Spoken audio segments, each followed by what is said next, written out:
How dare you, Tonio? Already? Already you're getting on my ass?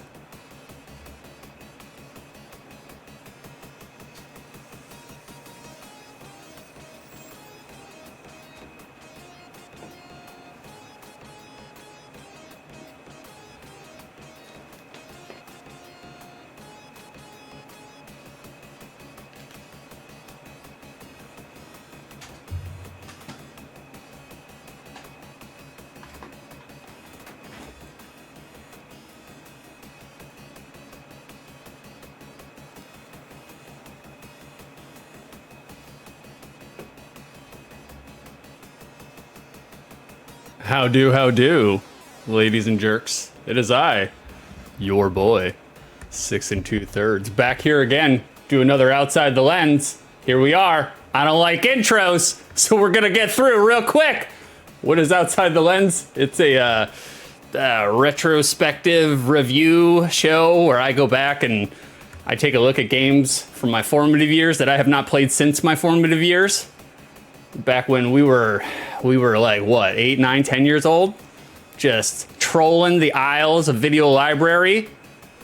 I go back and look at these games, take a look at their box art, take a look at their trivia, any sort of supplementary materials, usually video game commercials, because I love video game commercials, especially from the early to mid 90s. Oh my God.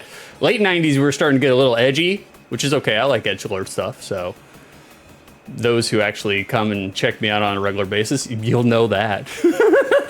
And then I play the game for 15 minutes, guys. That's it. Just a little sampler. I'm just here to give you a little sampler, a little aperitif, a little, you know, like aperitif. That's a drink that goes with a meal, right? So just here to give you a little aperitif to see if the nostalgia holds up. Spoiler, it usually doesn't. And that's it. That's all we do on the show all day long today. We got 2 games on the docket. We got Wayne's World and Decap Attack. And that's what we're going to do. We're going to pop right into it. And like a so. There we go. Get rid of that. And then come up with Wayne's World. Oh, look who's already... Beef, look at this mop-headed motherfucker. You love it. You love it, Beef. Beef is jealous that he cannot pull this off. Beef has gone for the early 40s, newly hatched baby bird haircut. I would say it works for him, but it doesn't. Oh, Carrison. Oh, already in the chat. Here for the hair. That's right, mama. That's right. I have so much leave-in conditioner shellacked in this fucker right now. Oh, my God. Lord, have mercy. I'm already bumping my knees and shit in Wayne's World. Box art. Does this box art slap? Does it execute? Does it do the things it is supposed to do? Now here on Outside the Lens, OTL, when we take a look at box art, we usually take a look at it under 2 criteria. The first criteria is, do we see action on this box art? Got any verbs rolling around here? We like verbs. Like I make the theory, the postulation that if you're a 9-year-old boy trolling the aisles of Video Library, you need verbs to draw you in, to make you pick it up, take a look at the back, and rent it and or buy it. So I usually look for verbs in box art. Second criteria on the box art is whether or not this box art encapsulates what the gameplay experience will be like. Looking at the front of this box art, do you get a good idea on what genre we'll be dabbling into? And for this box art, fuck no, this is just the movie poster. It's garbage. It's garbage. It's a fail. I cannot stand when they make a movie licensed IP game and they just slap the promotional poster right on the front of the box art. I think it's lazy, it's a fail, it's garbage. And I understand why they do it, because from a business perspective, you know, the movie company, they've already promoted, they've already used, you know, they've already decided what they're going to use to promote the movie itself. And so they're just like, we got this asset lying around, put a Sega logo under there, licensed by Sega Enterprises Limited, and then boom, we're done, on to the next thing. So I get it. From a business standpoint, I get it. But for me, artistically, stylistically, it's a fail. This box art is a fail. There's no verbs on it. It's Wayne and Garth, the high aerial shot looking down. They're looking at the camera. There's a world underneath them. Garth is holding drumsticks. Wayne is holding a guitar. That's literally it. That's the box art. It sucks. It's terrible. I would say, in terms of like movie box art, not really good movie box art either. But I mean, they were riding the wave of the Saturday Night Live skit, so you know, it's fine. It's whatever. It's whatever. Beef looks like he walked through a car wash and ordered the extra hot wax. You know it, baby. You know it. Wax me up. Wax me up. Or like Hakan from Street Fighter 4. It's time to oil up. You know, like I guarantee you right now, I could just like wring out my hair into a frying pan and fry an egg with it. I guarantee it. Oh, hell yeah, you did this right, Karrison. Oh, dropping me the 6 biddies. Look at you. Look at you, Karrison, trying to bribe me with 6 ass pennies. Did these come directly from your ass, Karrison? I'll know. I'll know. We already know you're sent. Okay, moving on, guys. Guys. So this box art sucks. Wayne's World.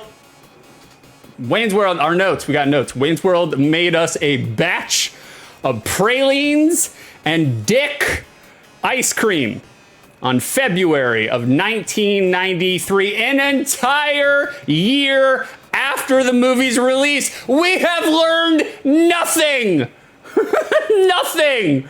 By this point in time, 1993, there were already video games starting to synchronize their release with the movie and the game, coordinate them both at the same time. There's no excuse. None. They released it a year after. What did they expect? Like, I don't remember when Wayne's World 2 came out. It's probably like a year and a half after the first one. It's usually how sequels go. So it may have coexisted, co-aligned with, you know, the second movie coming out, but not the first one. Not the first one. They did not learn anything whatsoever. I cannot stand when movie companies are publishing houses, because I imagine it's the publisher, not really so much the movie company. I don't know, though. Maybe the movie company is not designating and coordinating and communicating with the publisher and the video game company to synchronize this shit, but synchronize it. Ride the hype, guys. You know, you got something that comes out with a movie or has a movie IP, ride the hype. Hello, hello, don't wait an entire year. Do you know how long a year is? It's so long. It's so long. But, you know, that's fine. They didn't. So, guys, the Genesis version here that we're listening to, the soundtrack in the back, it is employing the gem system hardcore. A lot of Sega farts are going on in my ears right now. I did not realize that there were so many Sega farts for the OST, but I hope you guys like Sega farts. But the Genesis version released 2 months before the Super Nintendo iteration. So the Genesis had a very small window of exclusivity. They got to release first. So, you know, they've been doing that shit ever since 1993 and way before then. But guys, what did the gaming landscape look like in February of 1993? Well, I'm here to tell you. You guys want to know what the gaming landscape for the Sega Genesis looks like in February of 1993? We got Tyrants Fight Through Time. What is going on this box art, guys? What is going on here? You got a caveman who is strapped. He's got the Comanche commando shit. Like, just a damn dude slowed down a touch. No, I'm not slowing down for nothing. This is my normal speed. I don't know what the hell you're talking about. Like, the Comanche dude here, he's holding a femur. It's like or maybe a tibula. Like, whatever the case may be. Well, fucking suck it up, Beef. Listen harder. I don't know what to tell you. Like, I'm going my normal speed. I'm just excited. I'm in a good mood. So, you know, I'm just having a good time. Tyrants Fight Through Time just absolutely fucked on the title, font, placement, and sequencing right here. Look at this. Because you don't know if it's Fight Through Time, Tyrants. But in reality, it's actually Tyrants, Fight Through Time, which, I don't know, it's weird. It's also another weird title because this is another RTS, a real-time strategy game for the Sega Genesis, which Not until I started doing Outside the Lens and OTL stuff, like for the Sega Genesis, I didn't realize that there were so many real-time strategy games for the Sega Genesis. It's weird. It is weird. It's not the system that you would expect some real-time strategy games on, but well, here we are. Tyrants, fight through time. So here's the UK version of the box art. Same game, but different box art. Tyrants. Tibula? Is it not fibula? Tibula? Yeah, no, tibula, right? Yeah, femur and tibula. Tibula is the smaller one, though, right? Femur is the big one. Femur is the largest bone in the body for some of y'all. It's not the largest bone in my body. You know what I mean? Penis is not a bone. Anyways, this is the same game. It's just the UK version. Tibia and fibula. Okay.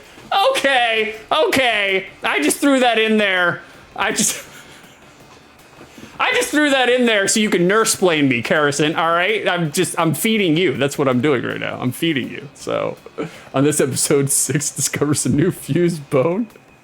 You shut up. You shut up. How dare you?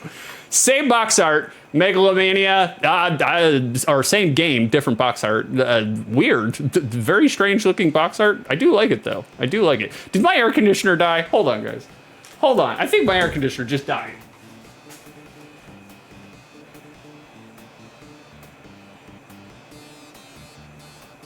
Nope, it didn't. It did not. I'm just sweating like a fucking hog. Oh my God. This is, my girlfriend's coming over and, you know, I wanted to be nice and clean, and I'm already sweating, guys. I got 3 fucking oscillating fans all throughout the house working, and it's not doing much. It's not doing much. So here's the box art for the UK version. Oh, what's going on, Johnny? She has a bone to pick with these 6. I hope she does. I hope she does. Like, she can pick my bone any day of the week. Any day of the week. Karrison, it's okay. We know your legs are at 236 feet long. I do have some long fucking legs. I do. Like, it's ridiculous. Like, Beef, who let 6 get into the cocaine again? I was there. I just have a pile of it in the kitchen. It's first come, first serve. Whoever wants one. It's the community coke. 4 topics in 30 seconds. I don't know what the hell is going on with you, Beef. This is literally the speed in which I do every OTL, so I don't know what you're talking about. The gaming landscape in February of 1993. Jeopardy also came out in 1993 in February. I love me some Jeopardy. I've been watching Jeopardy ever since I was a wee lad, a wee little schoolboy. Me and Beef, Judgmental Beef in the chat, we used to have our own little tournaments with Jeopardy. We would keep numbers, we would keep score on who got, you know, the most answers right. I beat Beef every single time. He's gonna make a whole bunch of lies in the chat and say that he beat me every time. He's full of shit. I smoked his ass, because it turns out Beef knows a good amount about academics, nothing about pop culture, or at least back then. Like, especially when there was like a literature section, a literature category. Oh man, I would smoke his ass. Like, and so Jeopardy, I have yet to play. I love Jeopardy, absolutely love Jeopardy, but I have yet to play a decent video game version of Jeopardy ever. I don't think one exists. Like, because unless it's on the PC and you can type out your answer, it's a pain in the ass having to scroll through all the text, all the letters to enter in your answer. It's not a game show meant for a home console, guys, or really any kind of console. But guys, what did February of 1993 look like on the Sega Genesis? We got Double Dragon 3, the arcade game. We got Bimmy and Jimmy here. Bimmy and Jimmy, they saw Mad Max one time and it irreversibly altered them. Look at them. Look at them. You can't get them back. Irreversibly altered. Just real martial arts action. I somehow doubt that. Who are they fooling here? Who are they fooling? I don't think anybody plays the Double Dragon game and it's just like, you know what? That's very accurate and succinct. The kung fu, like that ninjutsu in that second stage, man, right on the mark. But that was February 1993. That's what they released. That's what's out on the Sega when Wayne's World came out. Now, Wayne's World here was developed by Gray Matter Inc. And it was published by THQ. We all know who THQ are. They are the famous publisher that's associated with a lot of the wrestling games that we played as a child or a young teenager on the Ultra 64, the Nintendo 64. So, but this game was developed by Gray Matter. Now, guys, are there any other games that we might know from Gray Matter? I'm sure you do. One of them is Bob. Bob is Gray Matter are responsible for developing Bob. We have played Bob on OTL here, Outside the Lens. Go to my YouTube at youtube.com/6 2/3 or at 6 2/3, one of those. Just type 6 2/3 Outside the Lens into YouTube, you'll find me. And you can see in the archives we've checked out Bob. What's another game that Gray Matter developed? How about the Incredible Crash Dummies? Guys, you'll go to pieces. You go to pieces. I am fairly certain that if you go back and tabulate all of the Outside the Lenses, all the OTLs that we've done, I think the Incredible Crash Dummies has like the most references out of all the video games, which is hilarious because it's a terrible game. It's not a very good game whatsoever. It's very mediocre. It's a mediocre platformer for the SNES. We also have the reviewed Incredible Crash Test Dummies. You can find it in the archives. Gray Matter. They also developed The Crow, City of Angels.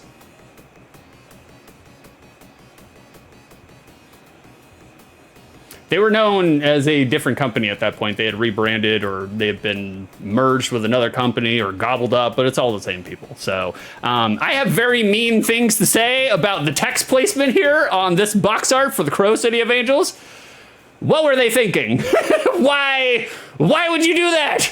Why would you put the tagline across the face? Like, that's terrible placement. Don't do that. Don't put words across the face of your box art. It's just bad, all right? It's just my opinion, but my opinion is, it's fairly accurate most of the time. What the fuck is playing? Is this still Wayne's World? Still Wayne's World? Oh, it's Bohemian Rhapsody. Here you guys go. This is what's going to get us a content strike. This MIDI-ass version of Bohemian Rhapsody. So that was Gray Matter. That's what's developed. Our developer here, that's what they were dabbling into. You might recognize some of the things there. Guys, the plot to Wayne's World deviates wide from the movie. Very, very wide from the movie. And our plot here for Wayne's World, the video game, is they're at an arcade. Wayne and Garth get sucked into the game Xantar, Zantar, Xantar. They get sucked into the game Xantar, and then Garth gets abducted by a purple jello cube. That is a sentence. That is a human sentence. And so you play as Wayne, to retrieve your damsel in distress, which would be Garth. And this is basically at the end of every level, you beat a boss and you rescue Garth basically at the end of every level, and then Garth gets captured again at the end of every level. So it's like, okie dokie.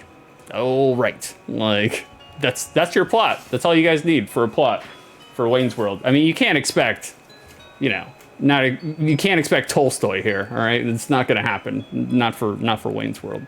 Guys, Wayne's World is an action platformer, which was the style at the time. And, you got a movie IP video game, stick it in a platformer. That's how it goes, all right? That's just, early 90s, mid 90s, even late 90s. It's like, oh, we got ourselves a movie IP, put it in a platformer. Just throw some platformer sprigs all around it. It'll be fine. It'll work out. No big deal. So Wayne, our titular protagonist, Wayne can power up his guitar chords to make his projectiles like homing missiles, Or you can even make his guitar sounds kind of like Metroid's Wave Beam. He's also got a swing. He's got a swing item that kills all the enemies on screen. And he's got a thumbs up icon that increases the player's worthiness. You know, they're drawing from the movie, we're not worthy, we're not worthy. So increases the player's worthiness, which is funny because at least when I was looking on the Wikipedia for it and all the different other websites that I went to, the worthiness meter is something that the instruction manual says strictly dickly about whatsoever.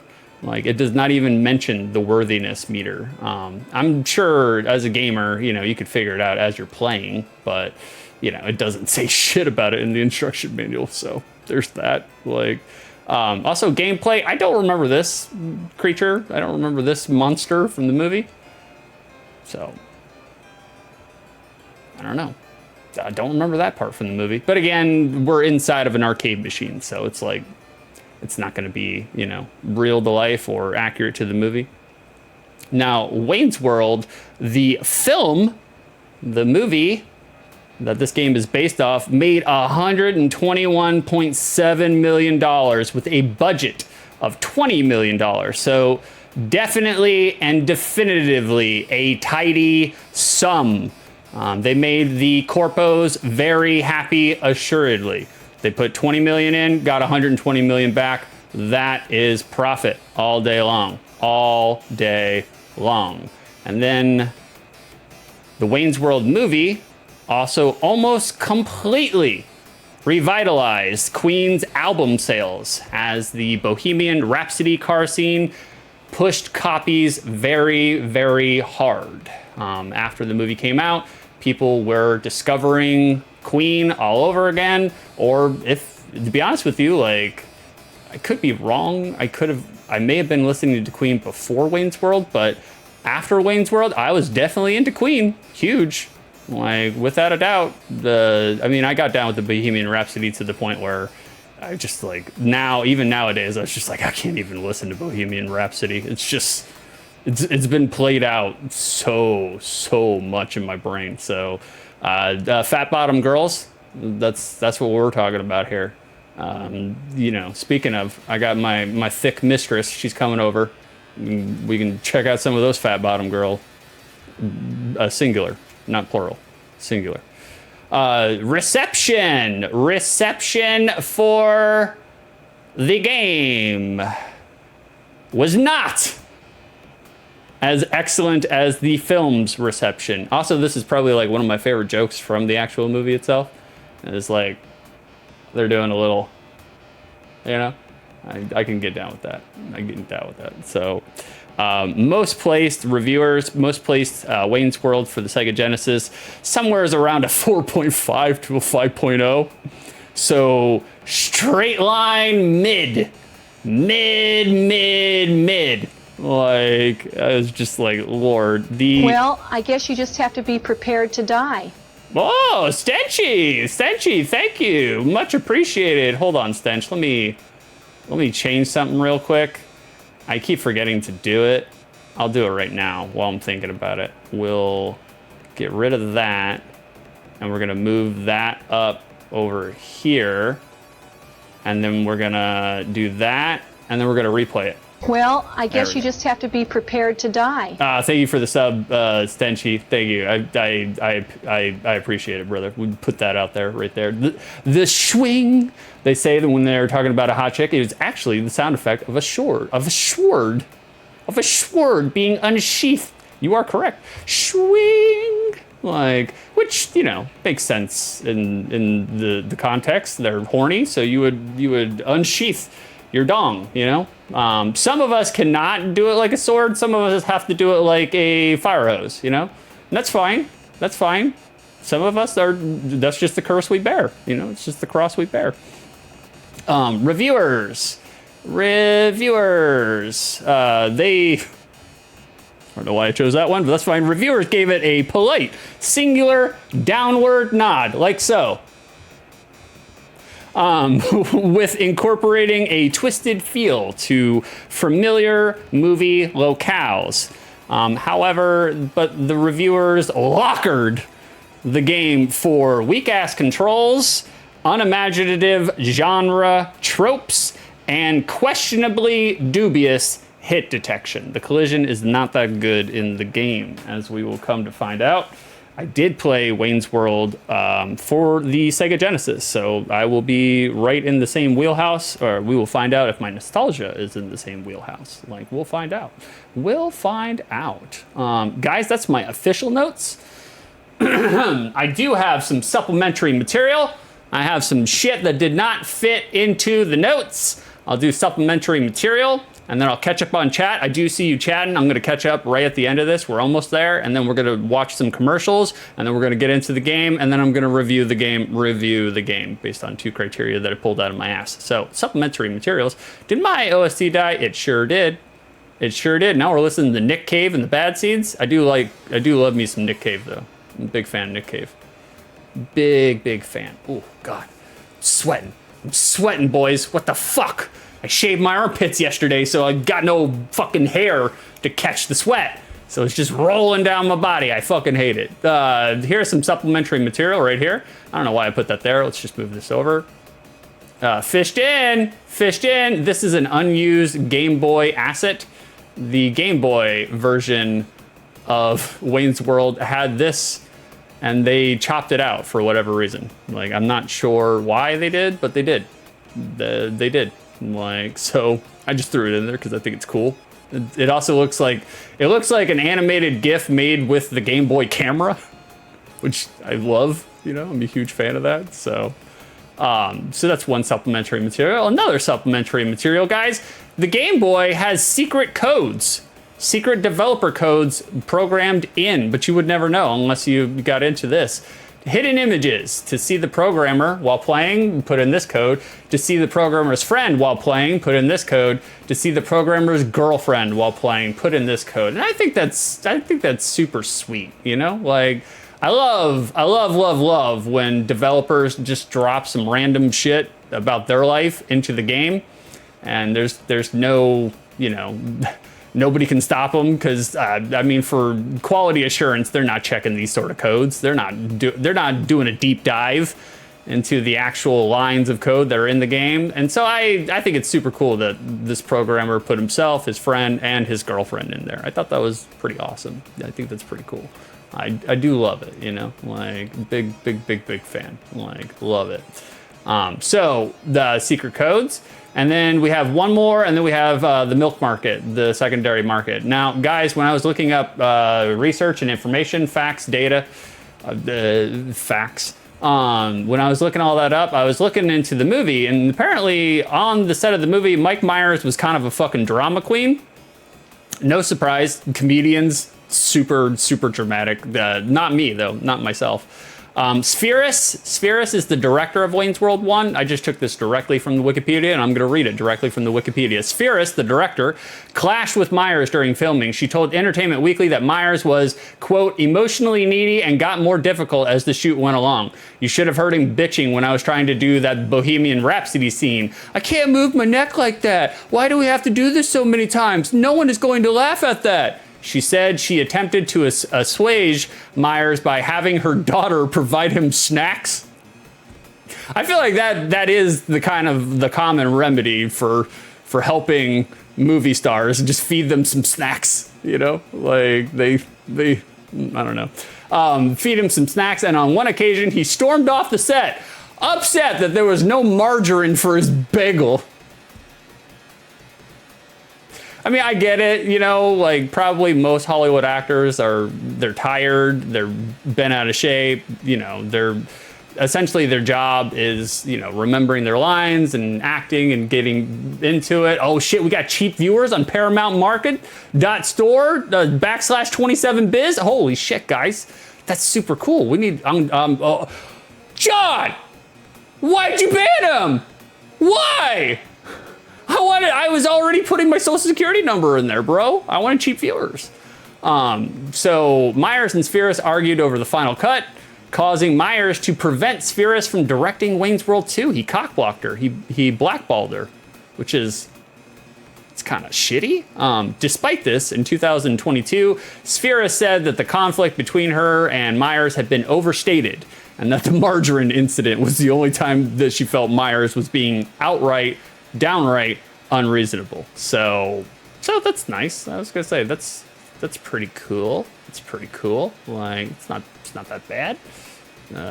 Oh, really? He did? Okay. And I mean, like, look, I'm fairly certain, I could be wrong, but I think Mike Myers was like deep into the cocaine at the time. Like, in real life cocaine. I could be just completely making shit up. That sounds like me too.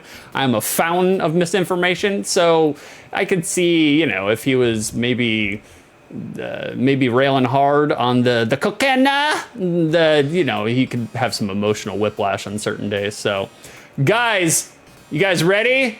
It's time. It's time for the vitamin D. You guys need your vitamin Ds?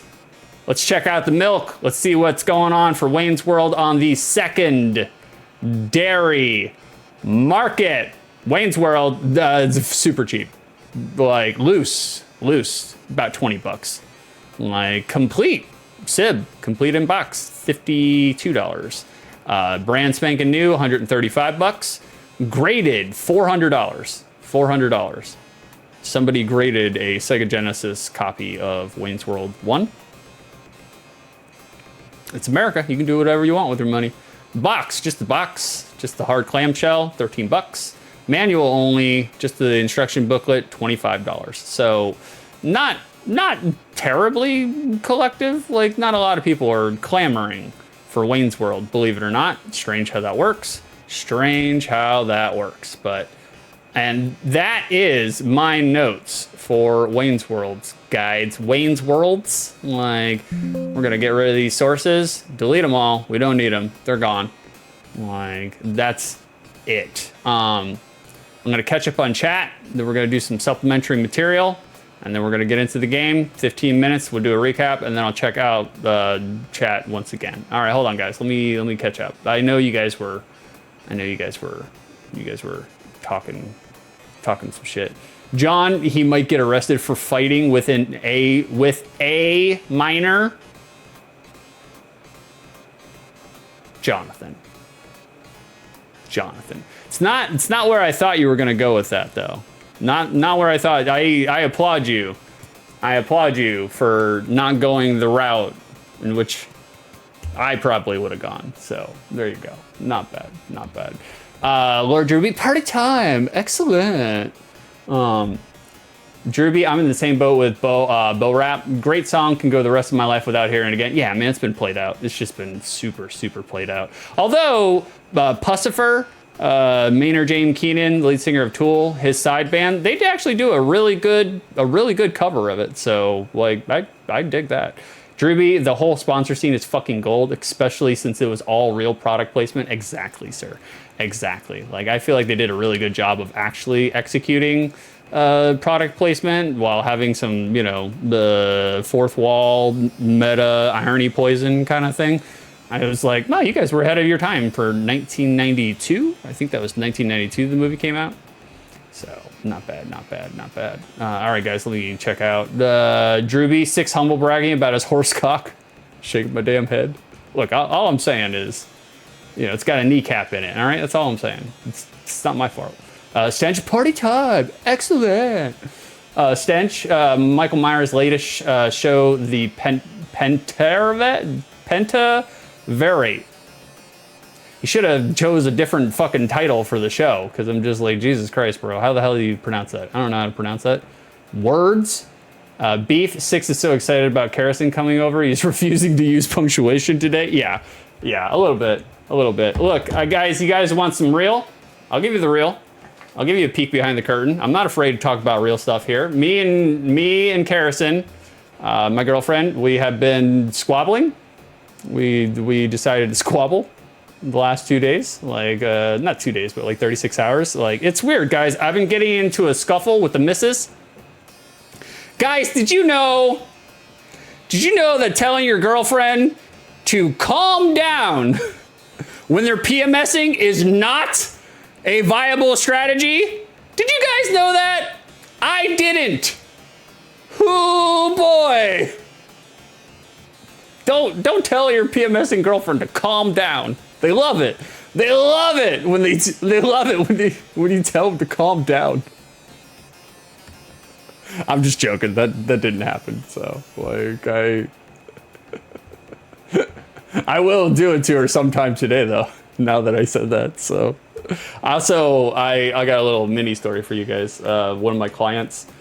I got a lecherous client. I have several lecherous clients on my pool route, and this one client, it's a lot of guy talk, you know, just I don't know. You guys know what locker room talk sounds like. You know what talk sounds like when it's two guys or a multitude of guys talking about women. I don't have to explain it to you. You know what it's like. But I have no doubt that this guy, he's like, you know, 64 or whatever, you know. He's been married for 25 years. Yeah, he ain't nobody touching that penis, you know? Like, I have no doubt that this guy cranks off a ghost when I'm gone, because, you know, he talks to me about sex like he's 20 years deep without it. So he's super, super horny. He had asked me, he's like, so, how's your sex life with the Egyptian? He's also a racist boomer, so he likes to throw that Egyptian thing in there. I am not racist when I call her the Egyptian. That's my little pet name for her. So, I'm also, you know, again, irony poison, because I'm making it sound like I'm an uncultivated and uncultured white redneck who's never explored the world and doesn't understand ethnicities and minorities. But that's the joke, guys. I'm being an absurdist. I'm doing opposite humor, when I am a very, very sophisticated and cultured man. But for stream, I make it look like I'm not. Anyways, so he had asked me, how's your sex life with the Egyptian? And I responded, you ever see a donkey searching for a jelly bean in a pile of hay? And he was like, no. I was like, that's how my sex life is, brother. Which is funny, because a couple of weeks ago, I had another client inquire about my love life. And he was like, oh, so how's the love life? You know, how's the, he's like, you getting the fucking? Are you fucking? And I was like, brother, you ever see an English bulldog eating a jar of mayonnaise? He had the same answer in tone. He was like, no, Luke. If they want the real, I'll give them the real. If they want the real, I'll give them the real. Oh, God. All right, we're catching up on chat, and then we're going on. We're moving on. Hold on. Drewby, why the fuck did you shave your pits? I always shave my pits, man. I always shave my pits. Not with a razor, just with, like, a hair clipper. Just like, here, I'll show you. Like, you see all that? Looks good, doesn't it? Just with a hair clipper, like a buzzer. Like, I don't use a razor on my pits because the shit itches. I don't know how women do that, to be honest with you, because it just seems irritating. No, I just don't like, I don't like having body hair. I don't like having pubic hair. Me personally, I don't like it. It grows in weird and patchy, just like my facial hair does.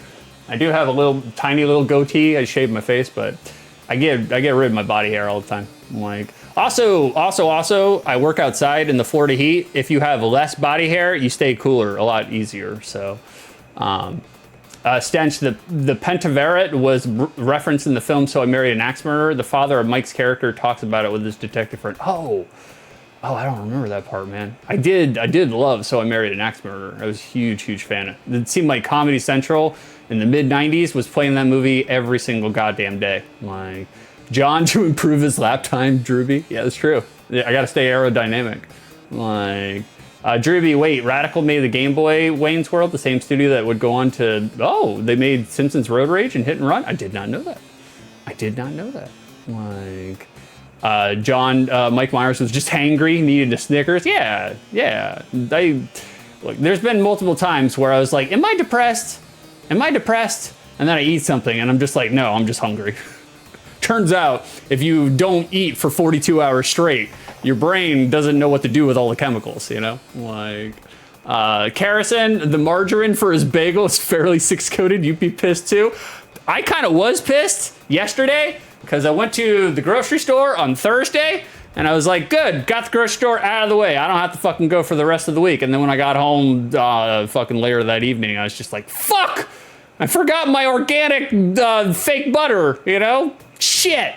So I had to go back to the store yesterday, go get some fake organic margarine. Drewby, Meyer spoke well of Spherist years later from what I... Wait, what's FWIW again? From what I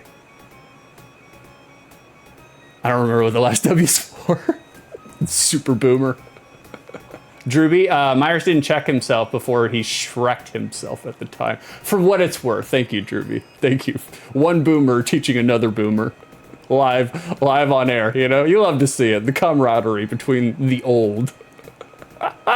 Stench, getting myself a $25,000 rate. Holy shit. Starting my new gig on the 19th. Fuck yeah, Stench. Fucking tremendous. Like, fantastic, bro. That's $25,000 is a significant amount of money. That's a direct increase. Straight line right across the board.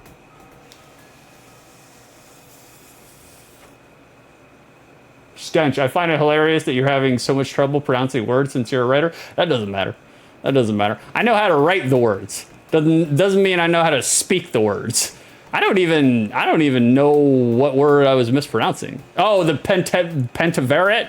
Whatever, I'm still fucking saying it wrong. You know, that's fine. That's fine. You can take the white trash redneck out of the college university, but you can't. I already fucked up this phrase, so we're just moving on. Beef. Oh, rookie mistake. You hate to see it. No, that's the joke. That's the joke. I didn't actually tell her to calm down. So I did last night because she was kind of spiraling out of control. She's been super stressed. She started her new job this week. She started spiraling. I was just like, baby, stop. I was like, just stop. I was like, just calm down. Take a breath. Like, you're falling apart. You don't need to fall apart. Everything's fine. We're going to be okay. Like, and we will be okay because, you know, that's how we roll. John, telling anyone to calm down is not a good idea. John, you need to calm down. You're getting a little wild in chat. You need to calm down, John. Stench, is it Pussifer, pronounced like Lucifer, just with a P rather than Pussifer? No, it's Pussifer, because it's more like pussy. It's more like vagina. And so I've heard them, I saw them live. Maynard says puss. Pussifer. Drewby, he literally Tommy wowed you. So, how's your sex life? He did. Yeah, for sure. Beef, and you wonder why you squabble. That's, you know. To be honest with you, I was actually somewhat to blame. Mostly to blame. Like, because I got in my head and, you know, I needed reassurance about certain things. I was kind of insecure about certain things, unsure of myself about certain things. And instead of, you know, asking her for reassurance and be like, do you really like me? I feel like you don't really like me. Like, instead of coming out and just fucking saying that and doing it, I was trying to man up and John Wayne it and deal with it myself. And that did not go well, guys. I made it worse. And so I just should have told her, you know, hey, I'm just feeling unsure of myself. Can you tell me pretty things? Can you boost my spirits?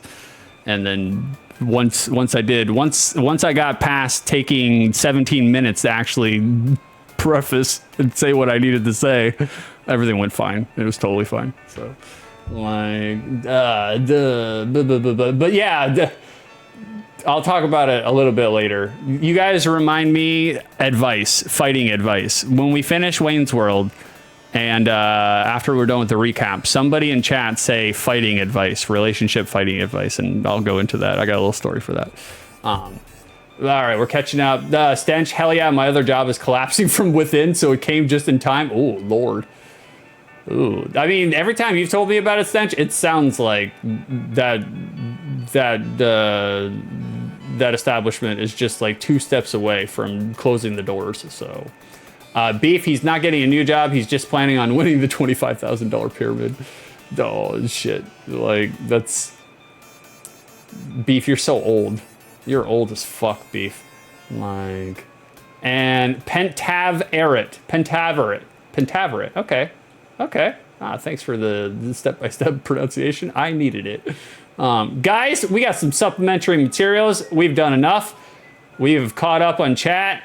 We're going to do some commercials, and then I'm going to do a pisso mezzo. You know how this goes.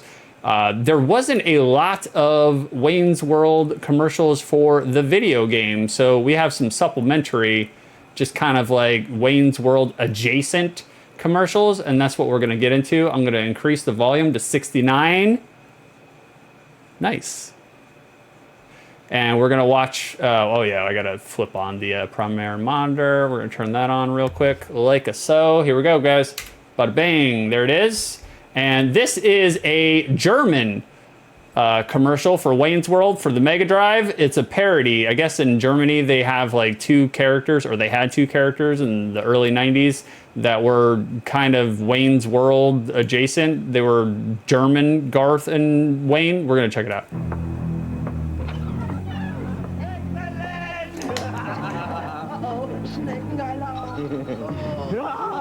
Well, I guess you just have to be prepared to die. Ach, Max, ich liebe dich noch immer. Was ist das denn? Wow, ein Mega Drive! Und mega günstig, weil es ihn jetzt ohne Spiele gibt. Aber ich hab doch gar keine Spiele. Aber ich Werbung! Immer? Nicht immer, aber immer wieder Sonic 2 Grand Slam Tennis, damit wir auch noch voll zuschlagen können. Capisce? Die schönsten Pausen sind Sega! German people. I love German people. We got a Wayne's World commercial for Target. I don't know. I didn't vet it. Let's see what it is. Red cars, red lips, red stars, red fingertips, red walls, red songs, red bowling balls, red telephone. Join Wayne and Garth for Wayne's World. Now on video cassette in the Target movie department for only $15.88.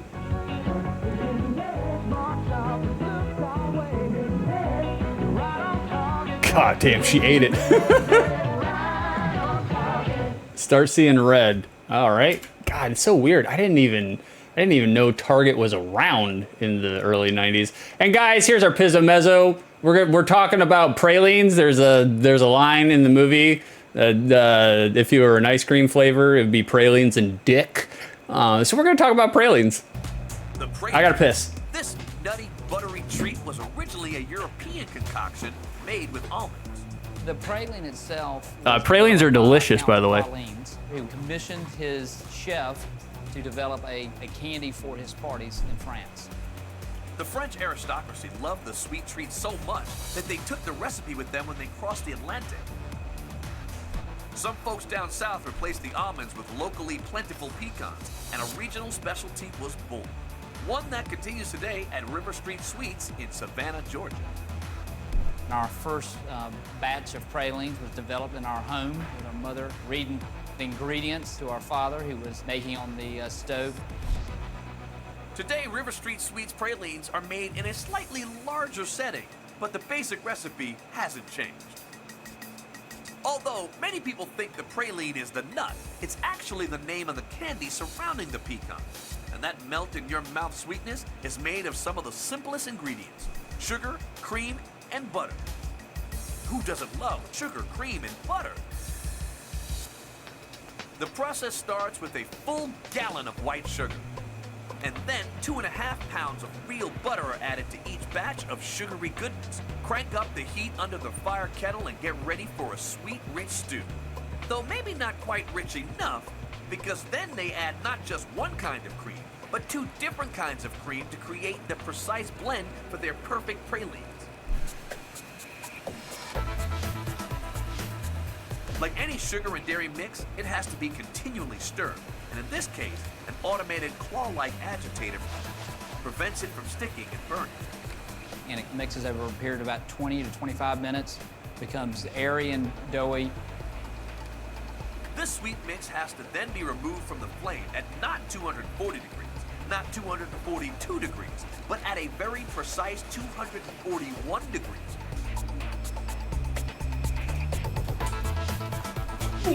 Turns out, that's the optimal temperature for that sweet, creamy praline base to envelop all those gorgeous Georgia pecans. Pecans. There's nothing like a Georgia pecan. I believe that's the best tasting nut in the world. The States goes through over 60,000 pounds of pecan halves. Best tasting nut. That's over 30 tons of pecans. Peacocks. We can make up to 50,000 pralines in a day. The only thing left to do in this 30-minute process is cool these babies down. That's done the old-fashioned way. We dip the pralines off onto a marble table, which is about 4 or 5 degrees cooler than the air around it. Marble in general is very porous, so it extracts the heat out of the pralines and cools it within about a 5 to 8 minute period. This sets the creamy. All right, we got one more minute. I'll let it play. Cocoon of melt your mouth sweetness. After being cooled, it's on to the wrapping machine. We seal them in a machine that can seal pralines up to 50 to 60 in a minute. The company rolls out over 4 million pralines a year. God damn. Ships the tasty treats to praline lovers all over the world. But if I you're do love a lucky good enough to be praline, strolling though. down River Street in Savannah, you have to pop by the store for a sample. I don't like no Nothing praline like ice getting cream a though. That's praline off a marble gross. slab. It's the best taste in the world. And he knows what he's talking about. I'm a Georgia boy that loves to make candy. How's that? Aw, he's a Georgia boy that loves to make candy. How's that? All right, guys. That was our Pizza Mezzo. We are back. We are back. I heard something happen. Oh, Erica! Erica, there you are. There you are, baby. Well, I guess you just have to be prepared to die. Thank you for subbing, Erica. 18 months, Jesus Christ. That's right. Holy God. Oh, Lord. Oh, man. We appreciate you, Erica. We appreciate you. Can we get a shout out for Erica? Can one of my 17 modders in the chat, can we give Erica a little shout out? Erica's, they are slowly approaching the thought of coming back to streaming, and Erica should stream more frequently. So everybody who's in the chat, there it is. There's the shout out. Go follow Erica. Go join Erica. Go, mess around with Erica's channel. Give them shit about being a nerd. Holy God, Erica's such a nerd. Oh God, it's so gross. All right, guys, I'll catch up on chat a little bit later. Or as we go, let's get into the game. Hey, there's Frankie. Frankie, did you slither in on here while I was taking a pee-pee? All right, guys, let's check out the game. Just like always, if there's an intro, we're gonna check it out.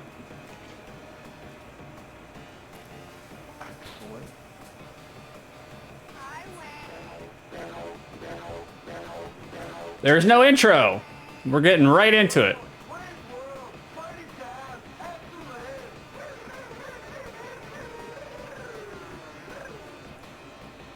That was a good sound sample. It's Friday, it's 10:30, it's time to party. Look at Wayne's mouth. I'm your excellent host, Wayne Campbell, and this is Garth. Party on, Wayne. Party on, Garth. And now I think it's time for an extreme close-up.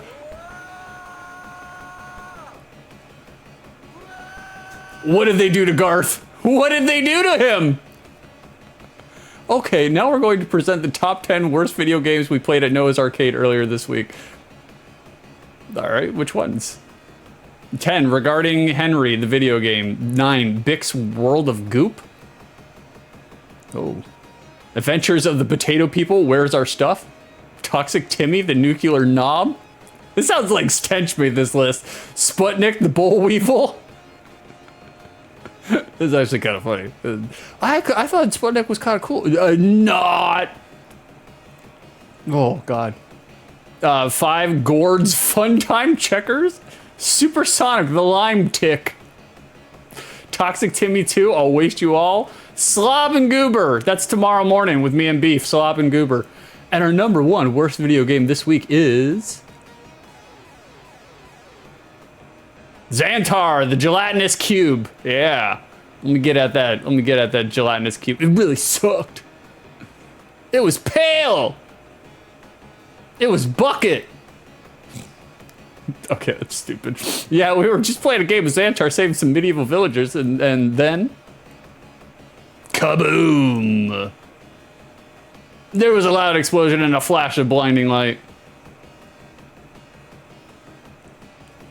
Suddenly, Garth and I were pulled inside the video game world by a mysterious and unknown force. Yeah, and it felt really oogly too, just like the Twilight Zone. It was enough to make me want to spew. Spew has a different connotation nowadays. Anyways, we digress. We were standing around inside the video game, when suddenly this pulsating purple appendage grabs Garth and takes him away. Pulsating purple appendage, huh? There I was, alone in the twisted video game reality of Kramer's music store. My head was the size of the Mirthmobile, and Garth was gone.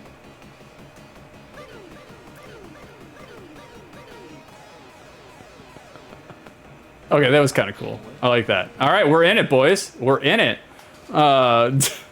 Shut up, Beef. Six is going to give himself a hernia with the boomer humoring. Yeah, I might. Hey, what's up, Nox? What's up, Nox? Didn't see you slither in here either. Like, none of the worst games are weeb games. Makes sense. Makes sense. All right, guys, we're going to put 15 minutes on the shot clock. Let me make sure none of you fuckers add at any time. Okay, I don't see anything. All right, do not add any time. How dare you? Take away time all day long. That's fine, but don't add any time. All right, we're putting 15 minutes on the shot clock. Let's get in it, boys. All right. Okay, we got jump. Okay, Wayne can duck. Look at that, straight up teabagging. Oh shit, he kind of. Oh, god damn it, Beef. God damn it, Beef! Fuck! Beef added time. Beef's the son of a bitch. We got 20 minutes on the shot clock. There we go. Frankie, yeah, the last orgasm is a real classic. Okay, when he jumps, he kind of does a little arm rotation. He can duck. He cannot attack and duck at the same time. And that's it. That's all the buttons. Ask Six a question. This leads me to this question, Knox. What are your favorite childhood films that age poorly? Ooh. Ooh. This one gets up there. This one definitely gets up there. I don't know if you guys have seen Wayne's World recently. There's a lot of cancelable shit in that movie. There's a lot of homophobic stuff in Wayne's World. It is... You could not release Wayne's World in today's culture, today's climate. Not a chance. Not a chance.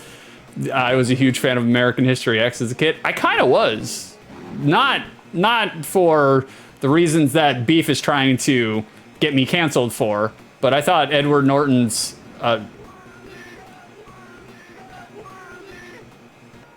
thought Edward Norton's depiction of being a white racist, I thought he did a pretty good job. Like, I like Edward Norton as an actor. I think he's a really good actor. I've heard he's kind of a fucking drama queen, though. But, you know, if you put in your time and, you know, you like your craft, I think that's fair. I think you're allowed to be a drama queen. All right, guys, the control is not that bad. Like, I know in the reception, swing. I know in the reception, people were saying that the control was pretty terrible in terms of collision, mostly. They were saying the collision in this game sucks, but it's not that bad. I don't understand all the instruments. That's right, we're in a music store, though, so I guess that kind of makes sense. Excellent. Did you turn on big head mode? No. Well, me, personally, I'm always in big head mode. Like, I have the NBA Jam codes. They're interlinked and entwined with my DNA. Okay, now we got the wave beam. Cool. We got the Metroid wave beam. That's cool. That works. All right, we got an accordion. Sure, why not? Oh Lord. Frankie, don't like him as a racist though. Only an actor. Shut up, Frank! How dare you? How dare you? Say what I... How dare you repeat and quote what I say in context? Not out of context, in context. Beef, this is just how it looks surprising. It's horrifying. I mean... The Sega farts are really horrendous. They are doing a number on my ears right now. And I have the sound turned down way, way low, but you know, it's fine. It's fine. Guys, I've missed every single one of you, by the way. I've missed all of you. Like, I know I didn't stream last week because I was having a mental health week the entire week. I literally, guys, I was bad last week. I was in a bad place last week. I thought I was losing my goddamn mind. I really did. I was starting to Google Wikipedia. I was starting to Google Wikipedia, and I was trying to figure out if I had early onset Alzheimer's and dementia, because I felt like I was losing my brain. I really did. I was... Okay, so this is rapid fire, I'm guessing? Rapid fire? I was having a bad week, man. Bad week. Like, it was not good. It's not a good week, but I got over it. I'm better now. Like, she turned me into a newt. We got better, but, you know. Hey, what's up, Tempest? What's going on, brother? Did I miss the retrospective playthrough of Gelatinous Cube? That game sucks and blows. Like, oh, Lord. All right. I mean, so far, there's nothing like... That's cool. They have a, if he walks into a wall, they have a little animation where he's kind of rearranging his guitar. I like that. It's not bad. Hold on, is the wave beam? Yeah, the wave beam was up there. Fuck, how am I supposed to get up there? Can we? No, we cannot go back. We're fucked. We're fucked. What did you do to get better? I smoked a bunch of weed. If you want the true answer, I didn't get better. It just carried on into this week. Like, you know, and I finally, oh shit, bro, we're dying. It's a little difficult. The game's a little difficult, to be honest with you. We pulled the nose up, you know, yesterday. Yesterday, I was just like, I'm tired of being powerless and disempowered. And I was like, I'll talk to my lady friend about the things that have to do with my lady friend. And then other than that, we gotta pull ourselves together, man. We gotta pull ourselves together. It's been a while since I've had like a manic episode. I may or may not have bipolar disorder. You guys don't know that about me, or maybe you do know that about me. I don't know. The unmedicated bipolar person. So, you know, it makes sense. Like, I'll give you an idea of how old I am as a boomer. When I was diagnosed as a teenager, they were still calling it manic depressive. That gives you an idea how old I am as a boomer. And so, you know, it comes and goes. I can usually keep it under control. I can usually keep it under wraps. I have done enough LSD in my time to realize and recognize that emotions and feelings are temporary. Oh, fuck, not. They're temporary, they go away, you know? Like, things usually get better. It's like all moments in time, good or bad, are temporary, you know? You just gotta get to the next one. But last week I was, oh, god damn, bro. You have no iframes. I'll say that right off the bat. There are no iframes in this fucking game. No Stairway to Heaven. Yeah, okay. So the F power up is what is it? It's rapid fire. But I don't know how far we're gonna get in this game, guys, because we all know I'm a shitty gamer. So, you know. All right. Bro, the Monty Python Secret Lair dropped. Oh, that's right. Yeah, it did. It did drop. I saw it. I saw the professor. Fucking goddamn it, man. I saw the professor kind of shitting on it, like, as he does, which I don't think he's wrong. But I think if you're a Monty Python fan, I think you'll enjoy the Secret Lair. Like, fuck, man. Jumping... We can't get past the first sixth of the first level, you know? We're stuck here, boys. The game is a little challenging. It's not an easy game. It's not... So far, it's not terrible, though. Like, I've played worse... Oh, goddamn. You guys just stop while I'm up here? You guys stop moving? You guys are coded to only move and only react when I'm in sightline level. Okay, it's interesting. Strange how that works. Beef. We're gonna beef. We're gonna do something about your privileges, beef. We're gonna do something about your privileges. All right, so we're at 11 minutes, so now we're at 16 minutes. Beef redeemed more time for this godforsaken game. Jesus Christ. Okay, fine. Fine. That's fine. But it's not a terrible game. It feels a little on the cheap side. I mean, there's no iframes. Collision is a little wonk. But I don't know. I don't think it's that bad, you know? Just gotta play it slow. And think about what you're doing. Think about your moves before you make them. You know, kind of the opposite of what I do in my everyday life, you know? Just don't think about anything. I just throw it out there as quick as possible, you know? All right, we got the wave beam. Yeah, wave beam. Cool. Wave beam, probably one of the lamest power-ups in Metroid.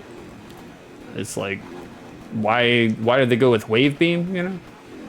I'm inviting the rage quit, but yes, you are. Yes, you are. It's going to happen. It's going to happen. I assure you. Especially since, you know, we're not actually on a time crunch. My girlfriend's on the way. She's coming to see me. I do want to be ready when, you know, she gets here, but we're not really on a time crunch. We can take as much time as we want, and we will. You guys know how I do. I am going to be modifying the outside the lens format, though. I think this might be the last Saturday OTL that we do, Saturday morning. We are going to convert over to Tuesdays and Wednesdays, Tuesday and Wednesday evenings.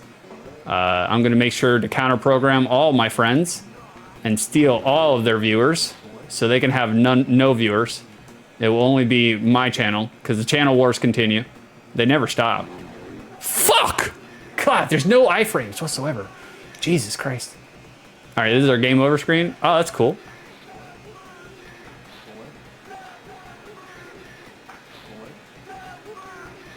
Okay, that's cool. What did they do to Garth, man? What did they do to him? Okay, we're back. We're back. Again, not the worst. Oh, that's the power up that kills everything on the screen. Okay.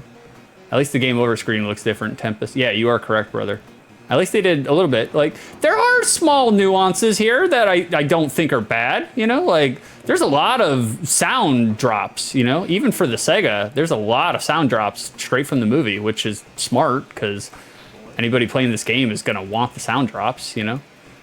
Wayne's World, very quotable, to the point where everybody and their fucking mother was quoting it in the early 90s, you know? And so was I. So was I. I can't act like I wasn't, because I certainly was. Tempest, the entire level looks the goddamn same. It does.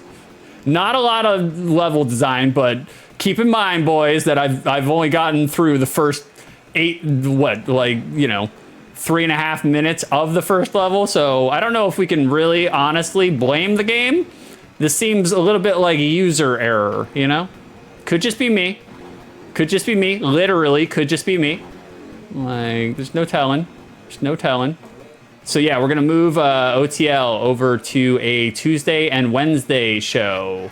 We're gonna do it during the week. We're only gonna do one game a stream, maybe 2 games if you know, because I know that like some games I'm just like, I don't know if I can get an hour out of them. You know, I say that, but you know, there are other times when I end up, you know, talking about a game for an hour and a half before I even play it. So I don't know. It'll be every Tuesday and Wednesday. I don't know. I'm thinking right now like 6:30.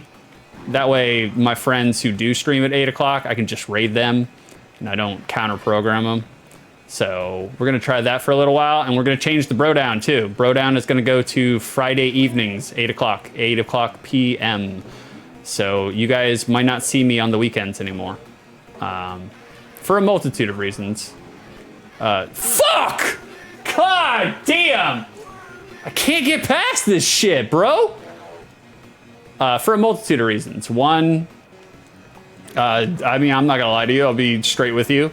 My girlfriend lives 2.5 hours away. We're in a long distance relationship. It sucks, by the way. Long distance relationships are fucking garbage. Chat, you guys are listening. I know you're listening. Have you guys ever done a long distance relationship? Have you guys ever done it before? How did it go for you guys? You guys got any tips and tricks, some strategies for me? It's been a long time since I've been in one. Not only has it been like 4 years since I've been in a serious relationship, it's been like 4 years since I've been in a long distance relationship. So I'm a little rusty on both fronts, the relationship game and the long distance relationship. So my gal friend, my lady friend, my my regular mistress, my frequent concubine, she's got a new schedule with her nursing, with her new job, and she has weekends off, but OTL, you know, like it usually goes on Saturdays, it usually goes to like fucking 2 p.m. And so that's time that we don't get together, that we don't get to see each other. And so I'm gonna move it around. And also, just from a streaming standpoint, I want to stream more often at more times that are best for people to watch. I love hanging out with you guys on Saturday mornings. It's been one of my favorite things. I look forward to it every week. But Saturday mornings is not the best time to stream, guys. It's just not. It's somewhat good. I think there is a niche market for it, you know? I think there are people that do kind of wake up at Saturday mornings and, you know, watch people stream. So I don't think it's totally worthless as a fucking goddamn it, fuck shit motherfucker. I don't think it's the worst time, but if you're looking to grow your channel, you got to try to stream at night and you got to try to stream during the work week. So I'm gonna give it a shot, and if it works, or if it's totally god awful, horrendous, horrible, you know, we'll go back to Saturdays. No big deal. But we're gonna try it. It's gonna be hard for me personally. I hate streaming at night. Hate it. Hate streaming in the evening. I'm a morning person all the way around. I get tired at the end of the day, and especially, you know, I'm running a business by myself and I work outside. And I work outside in Florida. So at the end of the day, I'm fucking pooped, man. I'm exhausted. Like, oh God. Hold on, Knox, this is a long distance parasocial relationship we were having? Yeah. You guys are my little tapeworms. You guys are my little tapeworms, you know? Tempest, we always broke up long distance attempts. I've tried not what you want to hear. We always broke up long distance attempts. I've tried not what you want to hear. Nah.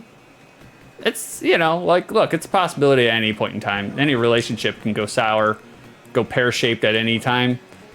The long distance part, it is hard because, I don't know, like, I think especially in a romantic relationship, you need the physicality. You need the ability to reach out and touch somebody. You need, you know, if you're having a bad day or if you're having a sad day, you need the ability to hug and embrace the person you're with. So it's not easy. It's not easy. It's a little difficult. In terms of like communication, we got that part down. Like shit, we talked to each other a lot. What was it? Tuesday, we talked for 10 hours straight on the phone. No, 12 hours on the phone. And then Wednesday, we talked for 10 hours. We did some FaceTiming, some dirty stuff through FaceTime. That was fun. It helps. It helps a lot. It's not the real thing, but you know, you take what you can get. Kind of like this game right now. Jesus Christ, man. I just kind of want to beat the first level, guys. Can we get to the first level? Can we get through the first level? Erica, I was about... Oh, fucking goddamn it, the electricity's getting me. Hold on, Erica. I'm going to read what you said in just a minute. I want your advice because you were in a long-distance relationship.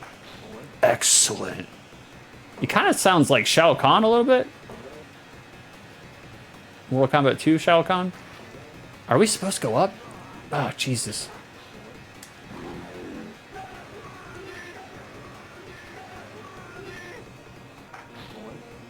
Guys, Erica, I was about 3 hours away when I was in college. It sucked, but he came out to visit on weekends fairly often when he could. We got married, so it worked out. Did it though, Erica? Did it? Did it really? You guys got married. So, I'm not saying, I'm just saying. Did it really work out? Did it really work out? Guys, marriage scares me. I'm terrified of being married again. I might be revealing a little bit in case you guys don't know. I was married once upon a time. I was domesticated. It was terrible. It was not good. It was no bueno, you know? And also, I see a lot of people in real life, just my normal day-to-day life, and on my route, where they just seem miserable married to whoever they're married to, you know? Like, every married guy out there on the route I talk to, like, they all have the same unanimous complaint, which is no sex. They're like, you better make sure you got a good grip hand, 6, because the minute you get married, you're gonna need it. Because when you get married, the sex goes away. And I don't know, it's, you know, I think it does kind of change a little bit, you know, as the relationship goes on, which sucks. I'm not a fan of that. But I was still having semi-regular sex when I was married. At least like once or twice a week, you know? I know some married guys who tell me they don't have sex but like once a month, if that. I'm just like, God in heaven, Lord above. You know, how does that work? How does that work? How do you only have sex once a week or once a month? I'm just like, I don't know, man. I don't know. Beef, or no, 6, or no, Knox. But 6, you are a Saturday morning cartoon. Yeah, I kind of am, a little bit. I kind of am. I'm a little worried that my energy levels when I go to weekday streaming, evening streaming, I'm kind of worried that my energy levels are going to be a little bit lower than they are right now. Because obviously, you guys see me, like, I drink my morning coffee and then we go straight to streaming, you know? Right after my morning constitution. You know, my morning Wayne's World on the Sega Genesis, which is right now. God, I'm getting hit by enemies that I don't even know where the fuck they are. God, man. I just want to get past this first stage, guys. That's all I want. I can't even... Oh, Lord. God in heaven. I can't even pinpoint what is actually hard about this game. There's something hard about it. It feels hard. It doesn't feel... Oh... The fucking flying symbols, man. The flying symbols. Beef. I had a long distance relationship for 9 months. We talked on the phone 5 times a week and did most things through Facebook. Facebook? What the fuck were you doing on Facebook? How is Facebook being the crutch for your relationship, man? That's crazy. Fucking direct messaging through Facebook, you fucking boomer. Jesus Christ. God, get your life together, Beef. Then I took some time off work to go see her in person. Yeah. Then I quit work, moved to Florida, married her, and now we have kids. Yeah, it worked out for Beef. Beef needed domesticity. Like, Beef is one of those people, like, there are people that thrive on domesticity, being domesticated, and then there are people that do not thrive on it. I feel like, I don't know, I can't really make assessments because the person I was married to before, I should not have been married to, should not have been in a relationship with that human being. Very bad, very, very bad. I won't talk about it on stream. But, so like, you know, my litmus, my experience pool, not a good pool to dip from, you know? But Beef was a person... He was ready to be married. He was totally fine being married. He had spent a lot of nights by himself, and so he was ready for it. Me, not so much. I've been swimming in the poon since birth, you know. And technically, I was, because that's where I came from, you know. I was ejected from my mother's vagina, and ever since then, you know, can't get enough of the stuff. Not my mother, the vagina. All right, we're gonna back away from the joke because I know you fuckers are gonna jump on top of that shit. You assholes. Guys, I don't know if we're gonna beat the first stage. I really don't. I really don't. I don't know if we're gonna make it. I might rage quit. I feel bad because I feel like I don't want to rage quit because I'm only playing 2 games today, so I don't want to steal from you guys. But guys, we're getting the shit beat out of us in this fucking game, man. Again, I don't totally know why it's hard. I mean, the controls are not terrible. Like, they're not wonky. You would think they'd be wonky, but they're, you know, they're serviceable. Jesus Christ in heaven! God! How much time do we have for this fucking game? Okay, we only got 45 seconds, so we'll keep playing. John! Never mind. We got 5.5 minutes now. John! John! My girlfriend's coming, bro! Fuck! You're gonna make me play more Wayne's World? God damn, bro! Alright, we got 5.5 more minutes. Maybe we'll beat the stage. God, that was perfect. LOL. Yeah, love you, John. Tonio, what are you doing? What are you doing? What kind of comments are you making? You're keck-Wing me with emotes? I don't know what that means, Tonio. Use your words. Tonio Alejandro. Tonio has like the most silky smooth name on this fucking planet, and he goes by Tony. I can't abide by it. I refuse to call him that name. I was just like, he told me basically that I'm the only human being that actually calls him Tonio. I thought everybody did, but nope, just me. So, and he goes by Tony. Fucking weird, man. We got Tony Danza over here. Monica! It's fucking strange. He's still doing it. Look at him. What a son of a bitch. He's just putting heads in chat. I don't know what that means, Tony. Oh, he was talking. Tonio, have you tried simply beating the level? Tonio? How dare you? Bro. I feel like this movie is Tonio coded. Like, I feel like Tonio was all about this movie. I feel like a good majority of his humor was created through Wayne's World. Do you guys have any resonant Wayne's World memories? Not the game. Not the game. Classic picture. Yep. Classic picture. A lot of cancelable humor in that movie, though. I mean, that you could say the same for basically any comedy that came from the early 90s, but a lot of homophobic kind of jokes in this movie, which I was surprised because I was checking out a lot of the quotes, you know, seeing if there was anything that I could derive from it, but not so much. A lot of homophobic slurs, like. But it was the early 90s, man. It was a different time. You could get away with that stuff then, you know? Oh, God, the symbols! Why would you jinx the timer, 6? I don't know. I don't know. It came out in 1993. What surprised you about this? Yeah. I don't know. When I watched it back in the day, like, I don't know. It was 1993. I was a young lad. I wasn't thinking about gay stuff yet, you know? That didn't come till later, you know? Like, I didn't know how I felt about gay people. Now, it bothers me not one bit. I'm just like, fantastic. I don't care what you do with your genitals. That's your business.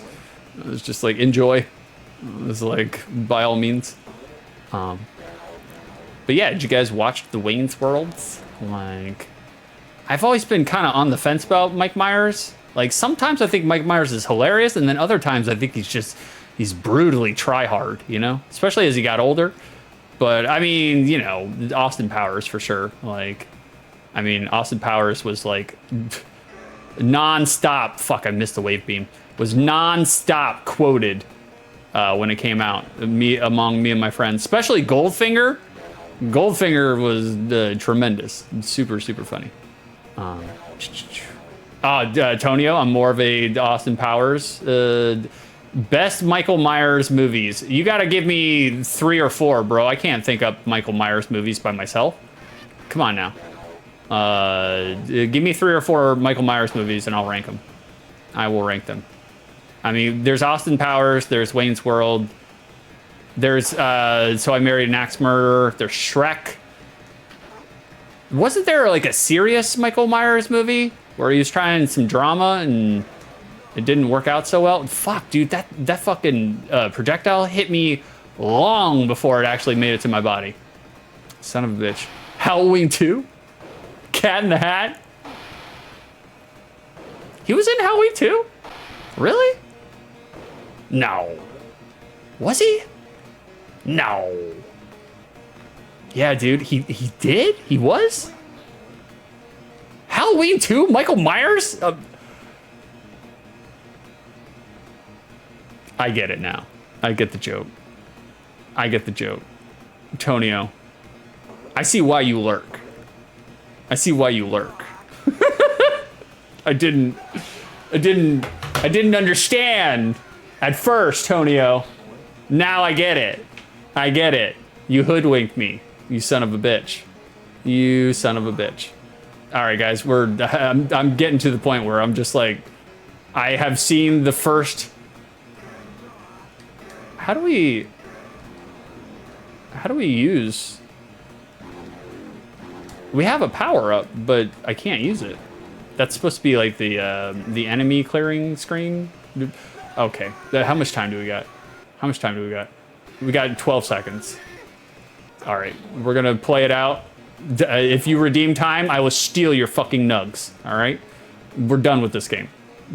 We played the first level incessantly. You know, fuck this game. We're done with it. We've had enough. We've had enough. We're done. We don't need any more Wayne's World. Okay? Okay. 30 minutes, no progression. None. None. Absolutely zero progression. God damn. Terrible. Yeah, he was in Inglourious Basterds. That's right. Yeah. Tempest, you are correct. Like, whew. Whew. What happened there, guys? What happened? Fuck. All right, I will in a minute, Beef. Let me get through the recap. All right, we're gonna do the recap first, and then we are going to. I'll catch up on chat, and then we'll do the Discords. We'll check out. Beef's been busy. All right, we'll bring back the OST. There's the OST. All right, chat. I'll catch up with you in just 1 second. We're gonna do the recap right now. Criteria number 1 for the 15 minutes in which for the 30 minutes in which I played this game. Was I entertained? No. No, I was not. No, I was not. It was not that great, guys. Not a whole bunch in terms of entertainment. Not, like I said, I'll talk a little bit more about the actual review, but not entertaining. Granted, I only played 30 minutes of the first third of the first level. So maybe it gets better, you know? Who knows? Who knows, guys? Maybe it gets better, but the first third of the first level, not that great. Not fun to play for 30 minutes straight. So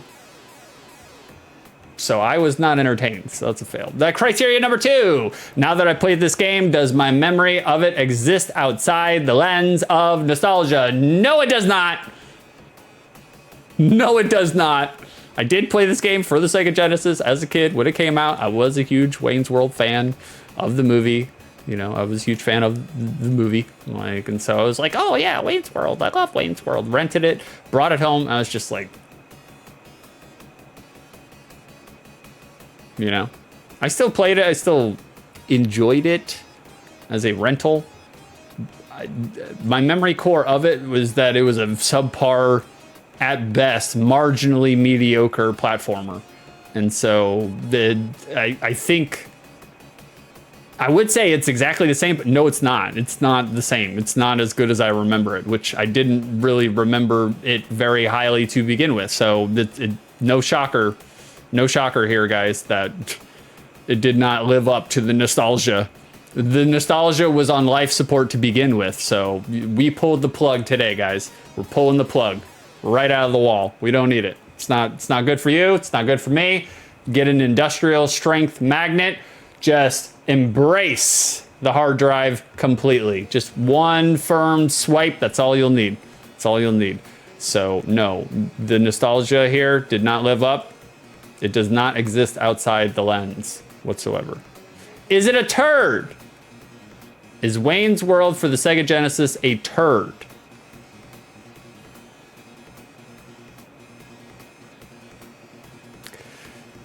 Kind of yes. Kind of yes. Is it the turdiest platformer, movie IP platformer I've ever played for outside the lens? No, it is not.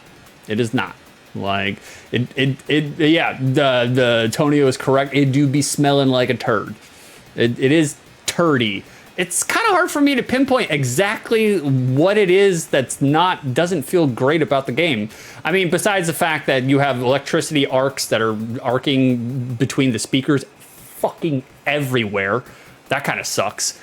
Wayne doesn't control that bad though. Like the actual controls are, I wouldn't say they're tight, but they're not terrible. They're not terrible.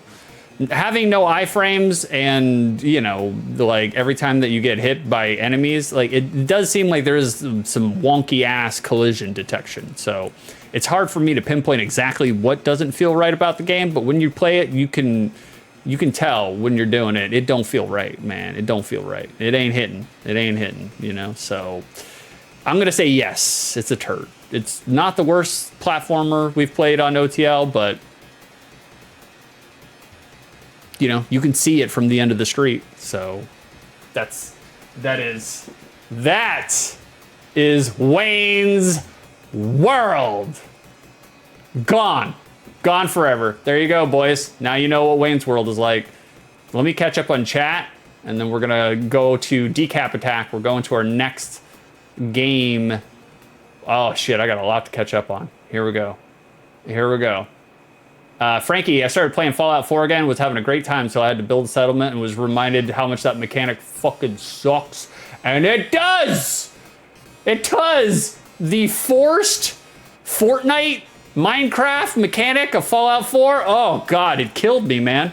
It killed me. I was just like, I get it, guys. I know Fortnite is super huge right now. Minecraft, super huge. It's been super huge for a while, but Fallout 4 did not need a settlement building mechanic. It did not.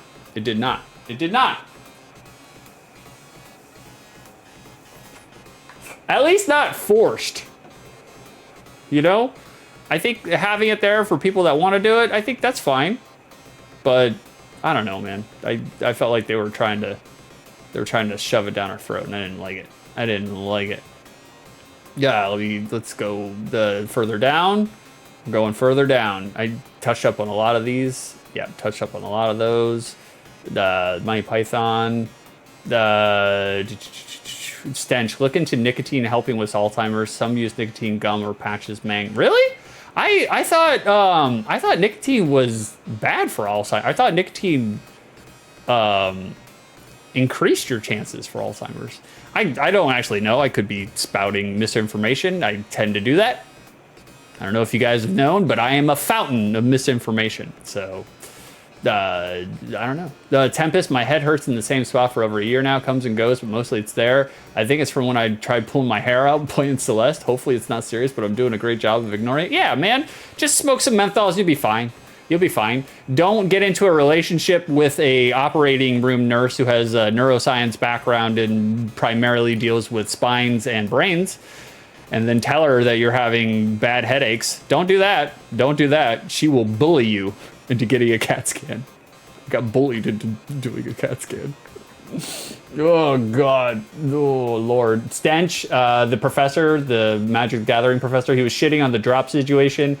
I use every single card they have on that Monty Python Secret Lair. Now I got to pay scalpers. Yeah, and the scalpers are the money, the prices they're charging for some of those singles. Fucking ridiculous. Absolutely ridiculous. Like, I do kind of wish that the cards they chose for the Monty Python, they are like Commander staples. They're not bad cards, but I feel like they could have put a little bit more sauce, you know. Going down. Hold on, guys. We're catching up. Erica, it sounds like a skill issue, to be honest. Be good at pleasing your partner, and they'll probably keep wanting to have sex. That's true, too. That is true. I mean, happy people who are being pleased happily in sex in bed, they usually want to keep having sex. Like that's, I mean, in my experience, most people who have the option to have sex with me, I'm a very attentive lover, guys. I don't know if you knew. Very attentive lover. Man, the Sega farts are getting to me, boys. I'm this close to just getting rid of the fucking OST, but I'll keep it playing for right now. Beef, Mrs. Beef is the only reason I'm not a greasy incel. You're not? Okay. Beef, Tonio is obviously here for the new art reveal coming up after this game wrap. He is. He is. We've been talking shit about Tonio for so long that we were just like, nah, he doesn't. We don't need Tonio. We can handle all the art ourselves. Tonio's coming here for an art lesson, and he's gonna get one very soon. Tonio is actually, you know, when Beef was first starting out. Yeah, exactly. Tonio knows. When Beef was first starting out with Photoshop, Tonio was actually very sincere and heartfelt, like behind the scenes, not in person or seen in public. He wouldn't allow anybody to see that, but he was telling me, he was like, you know, Beef needs to be supported and nurtured. He's trying an artistic venue, and we should applaud him for that. And I was actually really surprised by Tonio, like, because Tonio, he's an assassin of comedy. He will break your ass down. Like the boy knows how to make some ribs. Like, he's really good at ribbing.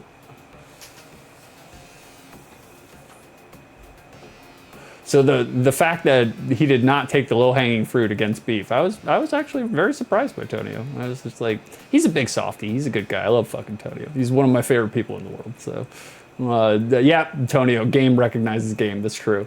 That's true. Like, Beef, Beef, now he only thinks about gay stuff. Yeah, you know, it crosses my mind every now and then. Look, I've always said that, like, if you can't control what you're attracted to. You cannot consciously control what you're attracted to. You can consciously control what you do with those thoughts, but whatever you're attracted to, that's what you're attracted to. You have no control over it. So if you are attracted to men, you're attracted to men. There's nothing you can do about it. Whatever stirs your loins is beyond your control. It's involuntary. And I have always made the claim that, you know, if I ever met a dude who gave me some rumblings in my loins, I play it up. You find love wherever love is. But that's never happened, you know? Like, I can objectively say, like, that guy's a really good looking guy. Like, you know, like Timothy Olyphant. Good looking guy. Objectively, great looking guy. Dreamy looking guy. But, you know, for me on the scale, like Timothy Olyphant would be like the highest of high. If I was a gay man, I would go for someone who looked like Timothy Olyphant, the actor. But when I look at Timothy Olyphant as a guy, it doesn't do anything to my bodily organs. So I'm just like, you're only gay if you're gay, you know? Also, it'd be hard for me to be gay because it's just like, there's a level of reciprocation that I would feel obligated to do. And I'm a middle-aged boomer and I have a hemorrhoid. So it's just like, the last thing I would want to do is put anything in there with that thing. Oh my God, no. I would pop that hemorrhoid every time. Like, which is probably not a bad thing. Probably not a bad thing. Tempest, I've never watched it. All seem kind of dumb to me, which is weird because I normally like dumb shit. Wow, Tempest, I did not think that you had never seen. You strike me as a guy who had watched some Wayne's World in your time, you know? No shit. Okay. Chances are you're probably too far past the point in which Wayne's World will speak to you now. It's kind of a Catcher in the Rye sort of thing. You have to be a certain age level, a certain age range to see it and to be in it. And then if you're before that age range or after that age range, it's just not going to hit, you know? Like, that's how Catcher in the Rye, the book, was explained to me. It's like, you have to be an angsty teenager while you read it and for it to speak to you. If you're not, it will not speak to you. It's a dry ass book too. I don't think it's that great. Tonio, that looked like a fake video game that the Wayne's World characters would be playing during an SNL skit. Yep. He got it. Tempest, oh shit, I just realized the Beef gets busy on Saturday mornings, but does he get busy on Tuesday and Wednesday nights? I don't know. We'll find out. We will find out. I don't know if Beef's actually going to be able to attend. I am a little worried that changing the schedule is going to make it harder for people to attend, but we'll roll with the punches. We'll roll with the punches, you know? Frankie hanging halfway out. Yeah, you know it. Always hanging halfway out. It's like a thermos, you know? Antonio, halfway between the lens. Yeah. Oh, yeah. Halfway.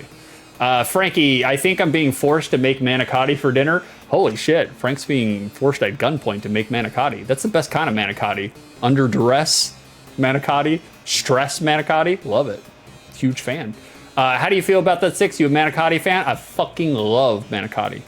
Like, love it. Big fan. Huge fan. I've only made it like once in my life. That's the only time in which I've ever made it. And I butt fucked it. It was bad, but it still tasted good. Just looked like shit. Like, which is, that's fine. That's how I normally do in my general day-to-day life.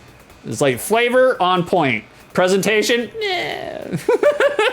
You know, it's all gonna come out looking like a single block log turd anyway. So who cares how it looks, you know? Beef, don't forget to pimp your socials. Yep, you're right, guys. If you like what you see, if you see what you like. And if you do, God bless you. I will be here every Tuesday and Wednesday doing this kind of treatment, OTL, every Tuesday and Wednesday, right around 6:30 or so, EST, Eastern Standard Time. And so if you like any of this, drop me a follow, drop me a sub. Go to my Discord. Beef, drop our Discord. There it is. He's on point. Beef is on point. Good wingman. If you can see the Discord in the chat, go join our Discord. That's where, right now, the Magic the Gathering is taking over my fucking Discord, which I no hate, no shame about it. I love Magic the Gathering. I'm a casual nerd. I just study you nerds. I'm not one of you, but drop me a sub, drop me a follow. Go to my YouTube, which I haven't updated in a month. Go to my YouTube, check out all the archived videos. Everything that I do on OTL here on stream goes straight to the YouTube. So can't check out all of the streams, you know, just go check it out on the YouTube. No big deal. That's outside the shill. Bada bing. All right, I think we basically touched up on just about everything. Camping sex, John. Camping sex, attentive lover. Having sex in a tent fucking sucks. It's not good. Sleeping in a tent, not fucking good. Having sex in a tent, not fucking good. Especially in Florida. That's where I've done all my camping. Florida is not a place to camp, guys. It's not a place to camp. We're not built for camping here in Florida. I gotta, did I unlock my front door so Carrison can get in? Don't remember. I'll check it out in just a second. Yeah, Raylan Gibbons, that's right. Tonio knows, he gets it. Yep, he gets it. Raylan. Frankie, Oster, Isaac, and the first DV. What's DV? I don't know what DV is. Dune? Good lord, I'm as straight as an arrow, but that was one attractive man. Yeah, bro. Yeah, you look good in it. Dune itself, tremendous looking movie. I don't really remember anything about what happens in the movie. The spice trades? I don't know. Sandworms? But I was tripping my balls off when I saw it, so it was good though. What I remember when I was not tripping was good. Frankie, God, you are such a fucking nerd. No, lies and slander. I will not stand for that kind of lies and slander. These false narratives being promoted right now, guys. I'm too cool to be a nerd. All right, like it's just there is a level of like extracurriculars where if you reach that level and you become too cool. Like I'm too cool to be a nerd. So, you know, I tried, it just won't work. It didn't take, guys. I've had too much vagina. Too much vagina, too much. Okay, it's unlocked. So anybody who wants to swap me, they can. Bada bing. Has anyone redeemed Waterworld for the SNES for OTL? Nox, I think Waterworld has been redeemed. Yeah, I think it has. Someone can go check it out on my Discord. Go check out the pins under Outside the Lens.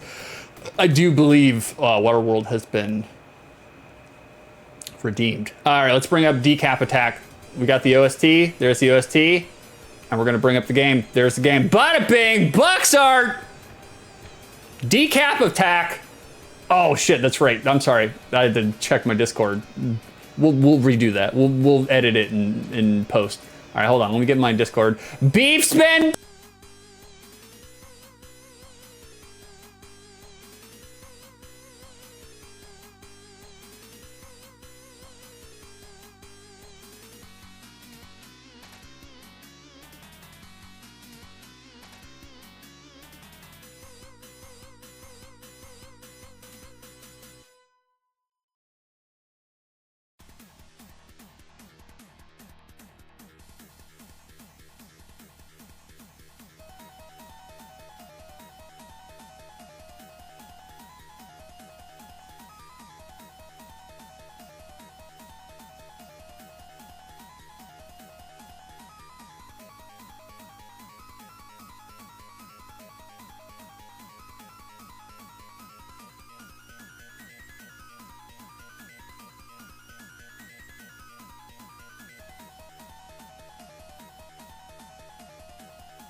How about now, guys? Can you hear me? Are we back? Did that work? Did that work? Did that do it? Did you kick the damn cord? No. Okay. What the fuck happened?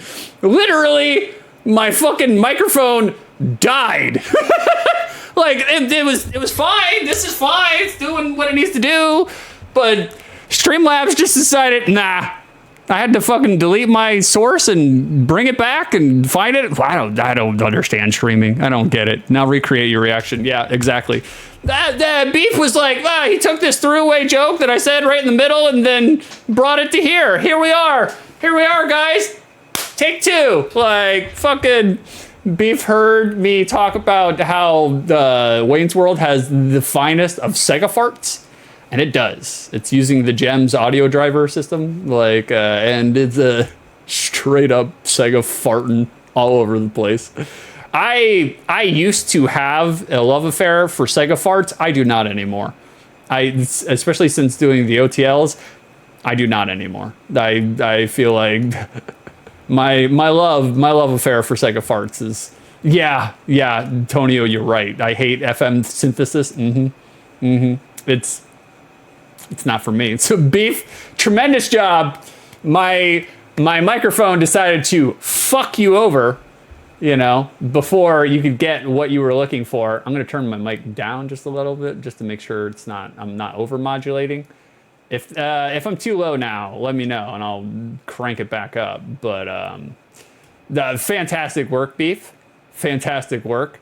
I gave you a half-hearted, lackluster reaction because my mic got fucked. So, but you know, if you guys check out the VOD, you'll see it. You'll see my reaction. You'll hear my reaction. And then Beef also updated our times. So this is the new schedule: Tuesday, Wednesday at 6:30 EST, and then Bro Down is Friday at 8 p.m. I guess you probably should put a PM here, Beef. You know, in case people get confused thinking that I'm still streaming in the mornings, but I think they'll figure it out. I think they'll figure it out. And if they don't, fuck them. We don't need them. We don't need them. All right, let's bring back the OST. Let's make sure that, you know, the OST isn't what killed us. Not putting any more effort in. You shouldn't. You shouldn't. Not really. Not really. Like, I don't think it's good for you. Like, okay. Now let's bring it back over here. Bada bing. 6:30 a.m. I expect OTL now. Box art! Decap Attack. Does this box art hit? Does it slap? Does it execute? Does it do the things it is supposed to do? I think it's okay. I think this is okay box art. I don't think this is bad. I think this is, it's definitely unique. Right from the get-go, you know, we'll do the criteria. The criteria number one, looking at this box art, do we see verbs? Do we see action in this box art? And the answer is yes. It's limited. It's not a lot of action, but there is action. Right from the get-go, you got Max Headroom. That's his name, right? No, his name is Chuck D. Head. Chuck D. Head. You got Chuck D. Head here, and he's throwing his cranium into the foreground, right? The foreground is towards you, right? I don't know. Beef's the real artist here, not Tonio, so Beef can tell me. He's throwing his skeletal head, his cranium, his skull, towards you, the gamer, looking at this box art, and it's breaking through the box art itself. So you have the throw of the cranium to begin with, and then you have the actual skeletal head breaking through the box art, and that's action. Behind this, you got a Yeti, an abominable snowman. I don't know what it is. I don't know who this is. Like, you got a monkey character swinging from a vine. He is a swinging, you know? So that's action too. And that's it. That's kind of it for action. There's not a lot of action on the box art, but there is action. So it's not, I think it passes the action criteria, the verbs. Yeah, I got you, Knox. I'll circle back around. Don't worry, baby. I got you. I saw you when you did it, but I was getting freaked out by my mic deciding to delete itself midstream. So, verbs, action, not bad. Not bad. Does this box art encapsulate what the gameplay experience is going to be like? When you look at this box art, do you get a good idea of what you're getting into? Do you get a good idea of what genre you're getting into? And maybe a little bit. Not bad. It's okay. It's not terrible. It kind of gives you an idea. You're going to play as this mummy who is headless most of the time, and he can throw his head at other enemies. So that pretty much is kind of how the game plays. Like that is what you're getting into. It does have big platformer energy through this box art. So the green, all the foliage and the green is fucking weird though, man. That part is strange because you have a corpse that's walking around, throwing his head around, and then you just have an inordinate amount of green on the box art. It color-wise, it seems weird. I'm not an artist. Tonio is an artist. Beef is an artist. Karrison is an artist. I'm not an artist, you know? I'm just a layman. I feel like green is kind of a weird color to have on this kind of box art. I do like the SpongeBob font. The SpongeBob, you know, the meme. Like, I do like that. Decap Attack is a weird name for a game, by the way. It's a weird fucking name for a game. So I think this box art works. I think it's functional. I think it slaps. It could have used a little bit more action. Again, the monkey swinging in the background, that's kind of strange to highlight, but it's there. It's there. All right, we got some redeems. Let me do some redeems real quick, gentlemen. Oops, bumping my shit.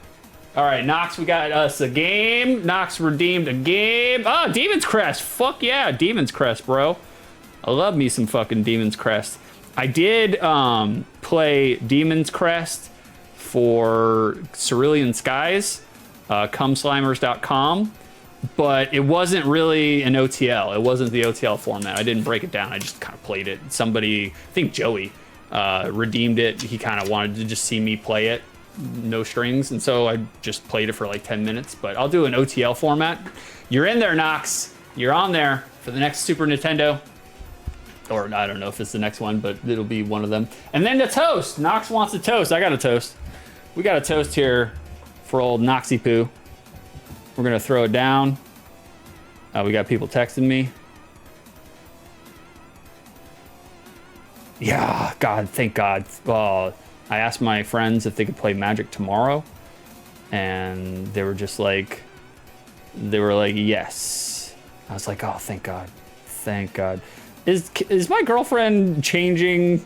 We have shared notes together, like topics, things that, you know, we want to talk about, and we write it down so we can remember it. Is she modifying what I put in there?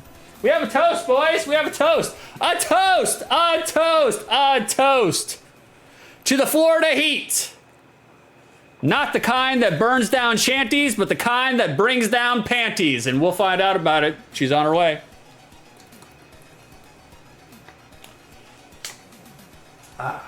Thank you for the redeem, Knox. I appreciate you, brother. I appreciate you. All right, guys, let's get into our notes. We got notes. Bada bing. Decap Attack right here. Blew our heads clean off our shoulders in September of 1991. 'Twas a good year. 1991. 'Twas a good year. September of 1991. They know who I'm talking about. They know who I'm talking about.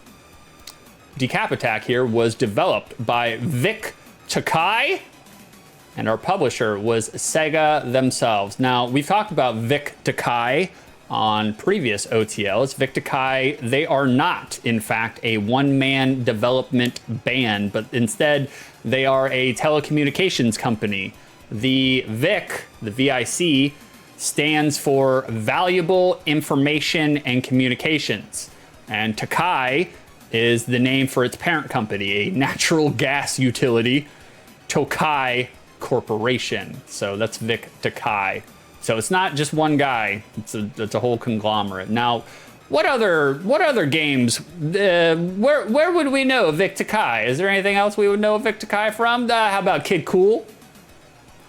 And the quest for 7 Wonder Herbs? 7 Wonder Herbs. I mean, look, guys, I'm constantly on the quest for 7 Wonder Herbs. Tonio got it. He got to the joke before I could get to the joke. Tonio, split from the same atom. Hey, what's up, Zartan? Zartan? Oh my, what a cover. That's correct, brother. It's correct. Kid Cool. Like, bring it in. This is a fantastic pose, though, man. Look at him. He is just bringing it in there. The weird foot placement for the pose. So Vic Takai, what else did Vic Takai make? They also developed Clash of Demon Head. We remember Clash of Demon Head, just recently reviewed here on OTL. It's a little turdy around the edges. A little turdy around the edges, but it's not bad. It's not bad. Fantastic box art, though. I love the box art. Huge fan of Clash of Demon Head's box art. What else did Vic Takai make? They made King Salmon, The Big Catch. That was them, boys. That was them. Can you see this? Can you see this? King Salmon. Myself, I can never get enough of bass fishing simulators. I love them. I absolutely love them. Huge fan. Like, there's something else to point out here about King Salmon, The Big Catch. Yeah, that's right. Zartan, 10 out of 10 best. Tonio, yo, that logo goes insanely. Are you talking about the King Salmon logo, or are you talking about Clash of Demon Head? I think you're talking about Demon Head. It looks like a food court restaurant. King Salmon, okay. Okay, good. We're talking about, yeah, it does look like a food restaurant. Oh, God. Tonio, you're killing me. You're on the money, brother. What's interesting to note about King Salmon, The Big Catch, is that its Wikipedia article cites, as players become successful in catching fish, they become stronger and more adept fishermen themselves. This system operates similar to a role-playing game. Are you sure? Are you sure? A role-playing game. Look, I'm ready for a fishing simulator that plays like a straight-line RPG, okay? I'm ready for it. Yeah, exactly. Exactly, Sarton. A salmon role-playing game. The king being in the back is the graphic designer holding up his middle finger. Hold on. In the chat, Howdy is my graphic designer, so I want to know everything that he has to say about art. Like, he's right. The king being in the back is the graphic designer holding up his middle finger. Yeah. I love it. I love getting the inside edge about art. Like, huge fan. I love shop talk. Like, Jonathan, they meant role playing? Jonathan, ban yourself from chat. That was actually really good. That was really fucking good. That is, John, how do you do it, bro? How do you do it? Like, that's fucking crazy. Guys, our plot for Decap Attack is, that you play as Chuck D. Head because you can throw your noggin as a weapon. Get it? Get it, guys? Do you get it? You're a mummy designed by Dr. Frank N. Stein. Get it, guys? Do you get it? Naturally, as a headless mummy, your job is to conquer Max Decap, a devil from HE double hockey sticks. You know, that's where he comes from. Who has already, before the game begins, he has split Pangaea. I'm just here to piss off everybody with my fucking pronunciations. Pangaea. He's already split Pangaea up into disassembled, disconnected land masses and is sending his skeleton army to enslave the world as we know it. My thought process is let him give a shot. Let the denizens of hell give it a shot. They can't fuck up the planet any more than we have, you know? Not really.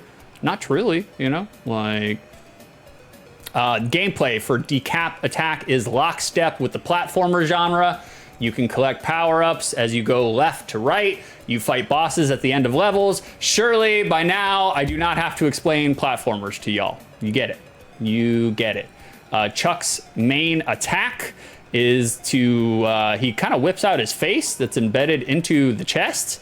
And so your primary attack is like the selling point for Magic Eye books. Like, it comes out of his face. Like, it's strange. It's strange. Never been able to see Magic Eye stuff. Like, I've done the whole, like, look cross-eyed, you know? Do not isolate that picture. I've done the whole cross-eyed thing, but it never works for me. It never works. So I can't get it to work. So I'm just, some people, they got the Magic Eye stuff. Some people, they do not, you know? Like, something I want to point out here, guys, real quick. We're talking about gameplay. This is the attack that I'm telling you about. I feel like there's something vaguely sexually aggressive here. Like, I feel like there's something about this that just feels, it's a little questionable, you know? A little questionable. Like, it's, I don't understand. Maybe it's just me. Maybe it's just me, you know? Maybe it's just me.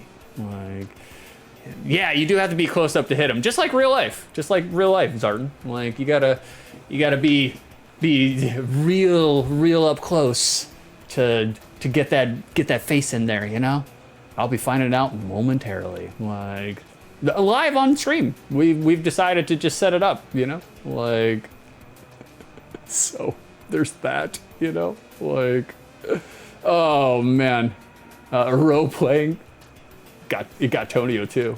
Tonio's tearing himself apart. Like, Tonio, all three of the sprites look like they were made by 3 different people.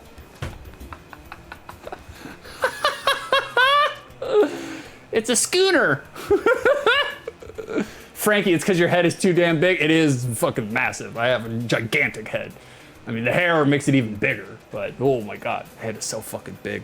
Guys, in the UK, in the UK version of the Sonic the Hog comic, over there in England land, it's known as Sonic the Hog.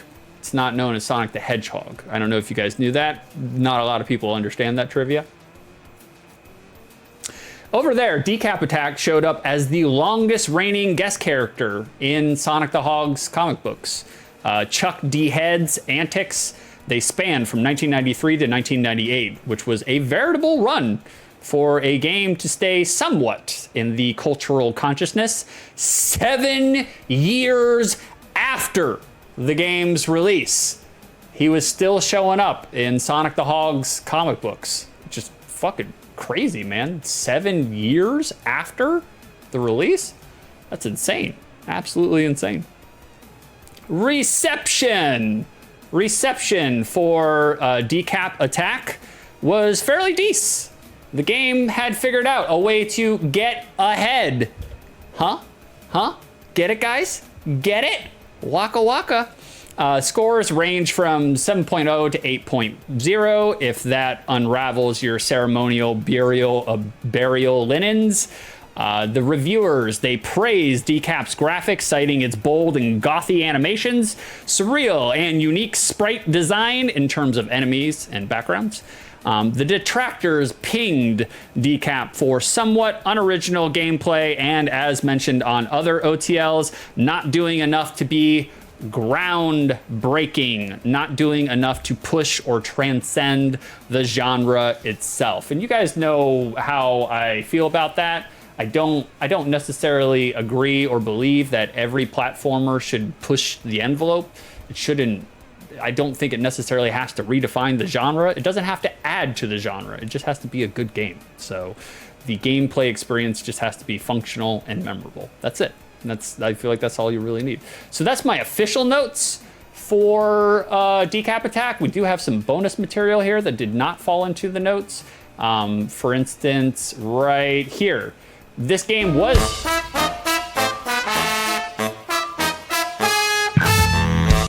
Thank you, Zartan. Thanks for the follow, brother. Thanks. I didn't mean to cover up your notification there with some regional differences. We appreciate you, brother. We appreciate you. Hell yeah, man.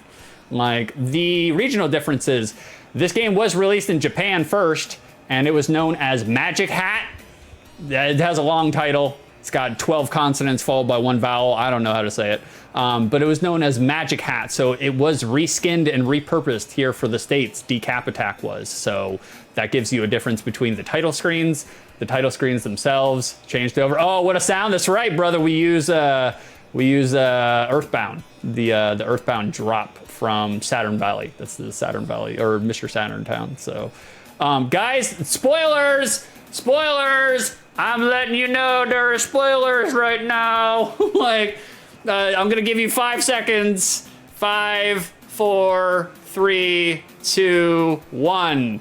I'm gonna show you the ending. This is the ending to Decap Attack, because Lord knows we ain't gonna get there. We're only playing for 15 minutes. So here's the ending.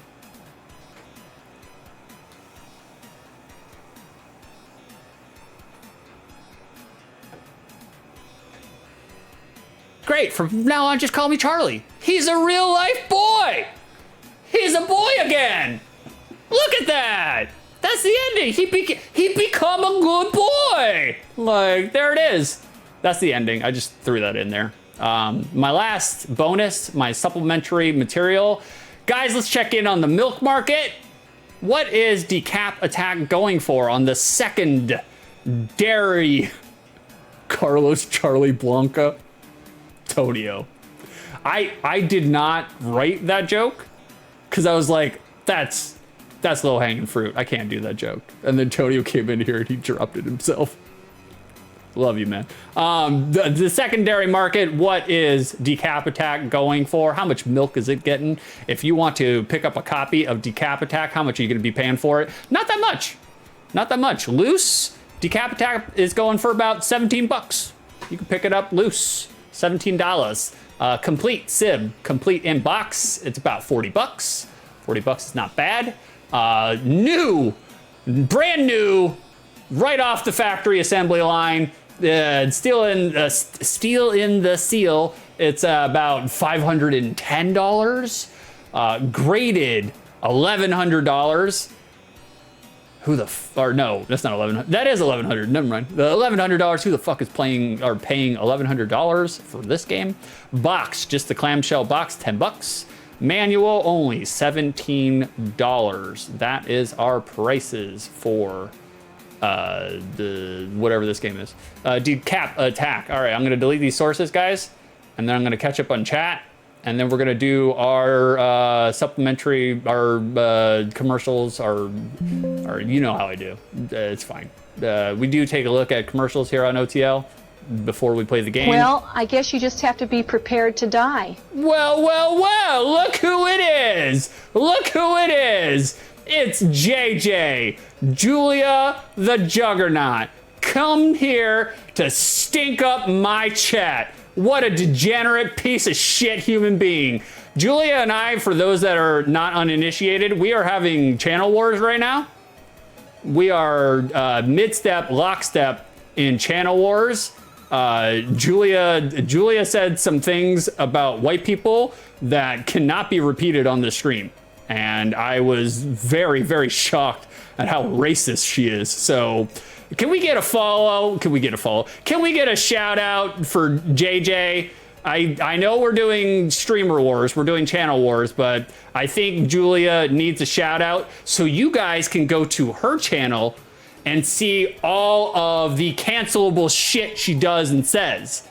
She's way worse than me. Absolute horrible human being. Her husband, oh, never mind. I can't say it. I can't say it. I'll just say the bottom of a birdcage. Okay. For those who know, they know. All right, chat, or moderators, you're too slow. I'll fucking do it. I'll fucking do it. We're gonna shout Julia out. Julia, what's your name again? Julia the Jugs. Julia Jugs. It's not taking Julia Jugs. I don't know, understand. Why did that not? Go see Julia. She's great. We love her. She's fantastic. The channel wars, it's a wink and a nod. We're not actually having channel wars, but I'm going to continue to act like I do because I think she's a great person. So, and of course, if she's a great person, I have to break that down and make fun of it. So there it is. Go check out Julia. She's great. She's fantastic. Wonderful. I usually hang out in Julia's chat. Anyways, all right, let's check. Do I have to catch up on chat? I think I kind of caught up on everything, really. Oh shit, it's all veiny. They have different TMNT as well. Oh, the Brits? The Brits definitely do. Nox, this game is brought to you by the word veiny. Yeah, the vascularity. Like, oh, yeah, I think I did. I caught up on chat. Okay, we don't have to. JJ, it felt like the lesser evil. Who felt like the lesser evil? I'm the greater evil at all times. Like, Zartan, who needs politics? We got this. That's right. Who needs politics? We do. All right, guys, we're checking it over. We're gonna go over to our primary monitor. We're gonna make our graphic artist like literally recoil and cringe inside of his seat because this is how I watch YouTube shit on my. All right, we got a little commercial. Let me crank up the sound. You guys can see all of the shenanigans. What's behind the curtain? 69. Nice. There it is. All right, we got a commercial. This is for the Sega collection that Zartan was talking about in the chat. It's just a commercial. It's just a trailer. Let's watch it. Rated T for teen.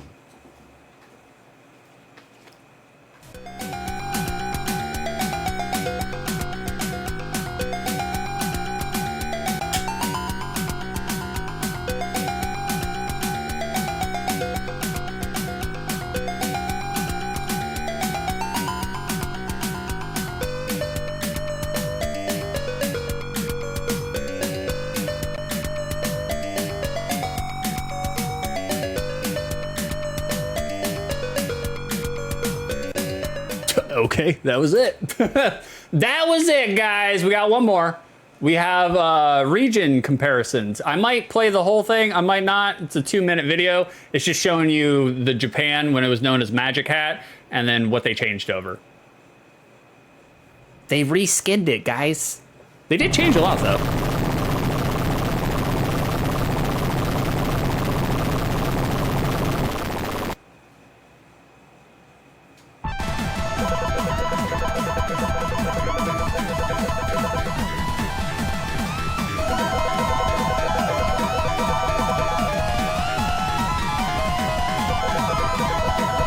Oh, there's JJ.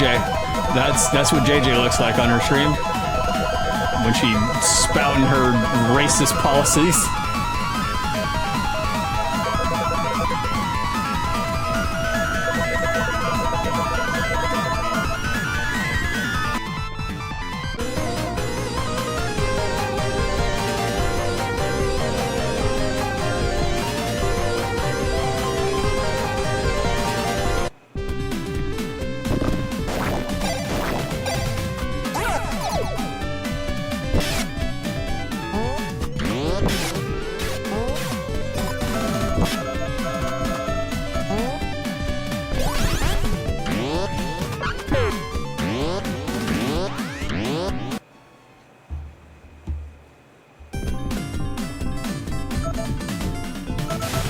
All right, you guys have had enough of it. You get it. You get it.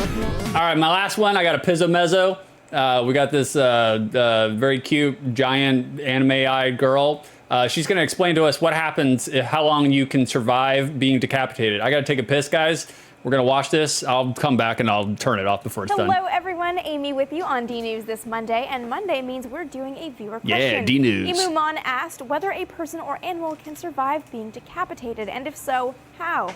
Oy, dark, man. Creepy though the thought may be, questions about humans surviving decapitation aren't new. There are reports of severed heads reacting or even trying to speak going back centuries. One particularly chilling story comes from Dr. Gabriel Bourriot, who studied a beheading in 1905. The condemned man's head was cleanly severed by a guillotine blade and left to fall into a basket, at which point the face started twitching. Then, when Bourriot called out the dead man's name, the severed head's eyes lifted up and met Bourriot's in the same way, he later wrote, that any whole person's would when pulled from a daydream. There's actually some modern scientific evidence to support the idea that the dead man's look might have been a somewhat conscious reaction.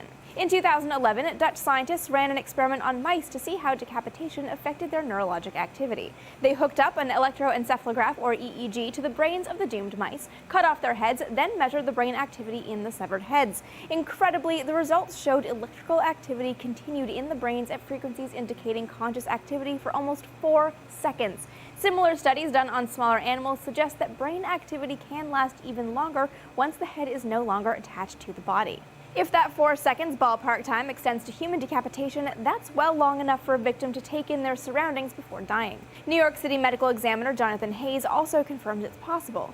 Writing for New York Magazine, he explains that if someone's heart stops, they could be conscious for up to 15 seconds as the brain burns through the last of its oxygenated blood. Of course, that time would decrease with blood loss associated with a beheading, but the fact remains that there would be some blood in the severed brain for a few seconds, which could mean a few seconds of consciousness. Decapitation means that the head has been cut cleanly at the neck, severing the spinal cord at the same time, so no severed head could just regain the connection with the body that would allow the brain to control the limbs. There's no way you could survive that kind of decapitation, unless you happen to be decapitated during a whole head transplant. Then maybe you could survive.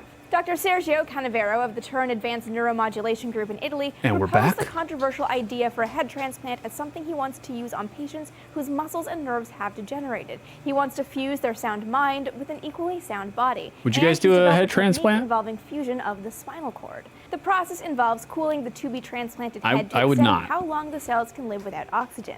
Next, he'd dissect the tissue around the neck, tie off the major blood vessels, and cut the spinal cord. Then the recipient's head is moved onto the donor body, and the two ends of the spinal cord are fused together. Holy shit, I did not vet this video. Canavero hopes to do this fusion by flushing the area with polyethylene glycol, followed by injections of the We only got one more minute. We'll regular finish it intervals. out. If it works, the process will be akin to spaghetti sticking together in hot water. The cell membranes of the two spinal cords would mesh. From there, the new hybrid human would be kept in a coma for up to a month with electrodes stimulating the spinal cord. Wow. Within a year, Canavero says the patient would be able to walk. Wow. Of course, the head is foreign to the body, so the immune system would likely reject the head. Canavero says he should be able to manage this part of the process with drugs. Yeah, but drugs. A successful head transplant has never been done, and experts say it's probably impossible. Bodiless heads talking and head transplant sounds like Victorian mad science to me, but thanks for your question anyway, Imumon. And just a reminder that if there's something you're dying to know, just ask. Oh, is that it? Make a video about it. For instance, one viewer wanted to know why some organs come in pairs. You're just chilling. I get it. All right, there we go. Take it back. Bring it over here. Wow, bada bing, bada bing. He has a transition that I made, by the way. Nowhere to be seen. No. No. Antonio, your Snapchat, the animation transition, it's low rent, bro. It's low rent. We only do the best of the best here at OTL, using a primary monitor and a non-dark mode browser to scare everybody with the light. Oh my God, Lord. This villain almost looks, yeah, for sure. John, go fuck yourself. I will steal your Dino Nugs. We're not doing Pentiment. No, that's Bro Down. That's tomorrow. We'll do Bro Down tomorrow. Oh, we're still playing fucking, all right, hold on. Let me crank this down so I don't deafen you guys when we go back to Decap Attack's OST. And then let's bring up Decap Attack. And then, just like always, guys, if there is anything to look at, any movie in the beginning, we're gonna watch it. Let's get in there.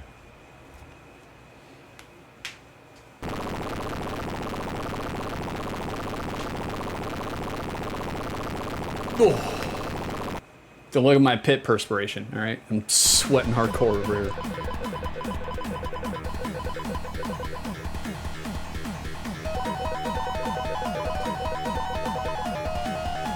Music kind of slaps, though.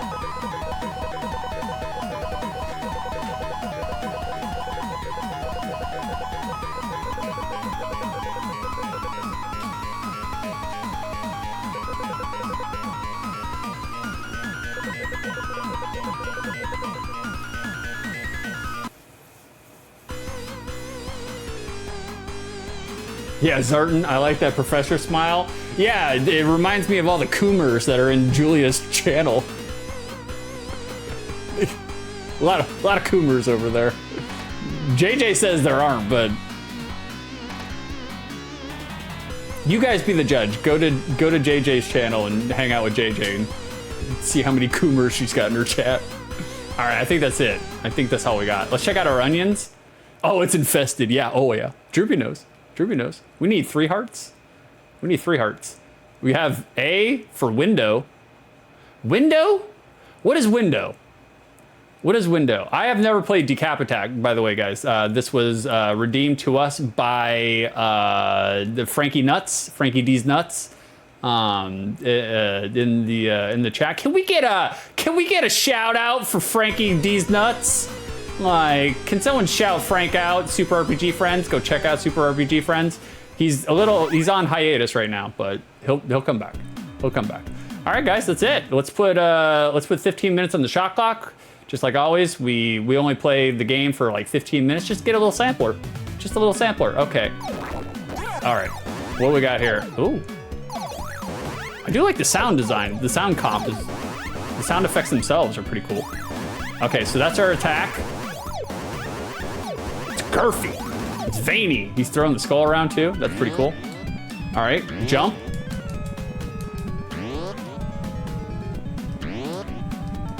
What is this?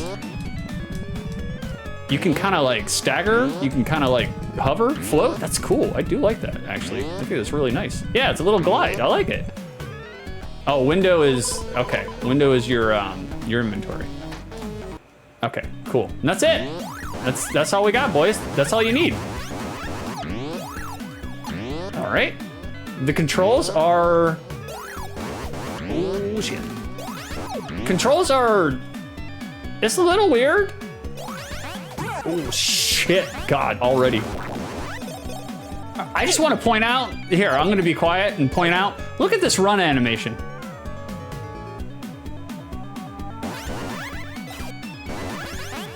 That was a conscious decision, guys. And he does have a little bit of the momentum. Like, oh shit, enemies do respawn, okay. Like I take, here, I'll do it over here. I'm gonna take my hand off of it, and he just continues moving. So it's a little slippery in that sense. It's not terrible though. The actual controls themselves are actually pretty okay. Like it's functional. It's working, you know. Not terrible though. Not terrible. All right. Oh, you can. Oh, all right. You can, just like any platformer, you can actually jump on the enemies themselves. That's cool. Like it. Two modes of attack, and you can just keep on floating down. That's interesting. I like it. I like it. It is kind of cool.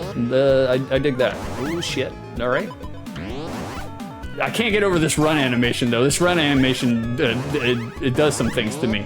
Okay, so the enemies can come back up out of the ground. It's good to know. It's good to know. I don't know what I'm picking up. I'm picking up a whole bunch of shit. Hey, there he is. What's going on, Vicey? How we doing, brother? Can one of my 17, what the fuck am I supposed to do with this? Can one of my 17 modders, can we give Vicer a shout out? We're shouting out everybody today. Vicer's fucking tremendous.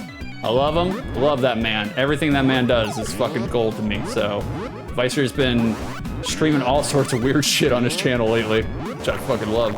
How you holding up? Pretty good, man. Not that bad. Not that bad. Yesterday was a bad day. Yesterday was a very bad day, but today is a better one, you know? Never get discouraged about having a bad day, because usually, you know, you just gotta make it to the next moment, man. And once you make it to the next moment, things will be better, you know? I do like the kind of like weird floaty jump here. Look at this. Look at this. Look how much fucking real estate we're covering here. Yeah, man. Like, and we're at the end. Not bad. Not bad. Yeah, better days are ahead indeed. Yeah, I mean, there's always, rarely in my life, are the bad things, like, do they exist, you know, 24 to 48 hours later, you know? Like, just get to the next day. That's all you gotta do. And usually by the next day, things are improved. Things are better, so. I can't get over this floaty jump, though. I do like the floaty jump. It is cool. It's almost kind of akin to Yoshi. Like Yoshi's World. Super Mario Brothers. Oh shit, Super Mario World 2. The little float. I do like how they actually put in a sound effect with the float, though. I think that's super cool. All right, not bad, not bad. The music's good. I do like the music. All right, the float helps us in that regard. Oh shit. Okay, never mind, hold on. All right, we gotta get over there. All right, good. We got it. Enemies are cute, sprites are clean. Sprites have a kind of a early 90s, like, DOS. Oh, okay, all right. Mixing up the mechanics. Level design's a little different. Cool, I like it. Just, I mean, we're just going vertical, so it's not, you know, we're not mixing it up super crazy. Oh, okay, so you're using the float mechanic to get up there. Oh, that's cool, I like it. I like it. Not bad, not bad. JJ, sorry I was away for a sec. What is this game? This game is Decap Attack. JJ, you should know it. You know? I know JJ. Oh, we're already at the end. I know you're a big fan of mixing your Monster Energy drink with your 2% skim. I know that's a thing for you all, but you rich Caucasian people, you know? Like, oh, okay, that thing kind of sucks though. Like, actually trying to get on it, baby. It's not so great. It's not the greatest, but it's fine. Droovy 6, by chance, do you know any good card shops in Pinellas Park? I do not, brother. I do not. I don't, Pinellas, isn't that over by Tampa? I don't hang out in Pinellas. It sounds too much like a penis reference. And you know how I feel about penises.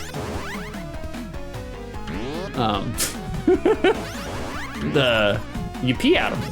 That's how I feel about them. They're good for peeing. Like, JJ, the little ghosts are cute. They are cute. JJ2, Druby, are you grabbing your commander? JJ, excuse me? Excuse me? This is a PG rated stream? Like, why are you... You're married too, JJ. You should know better. You should know better. Drooby's a nerd. He doesn't know anything about that life. All Drooby knows is how to start up a 1992 Chevy Tahoe, you know? That's all he knows. He's kept himself to... Oh shit, we're at boss? Oh, we're gonna die on this boss. Oh, yep. Yep, definitely gonna die on this boss. Okay, the... Oh, shit. Oh, we...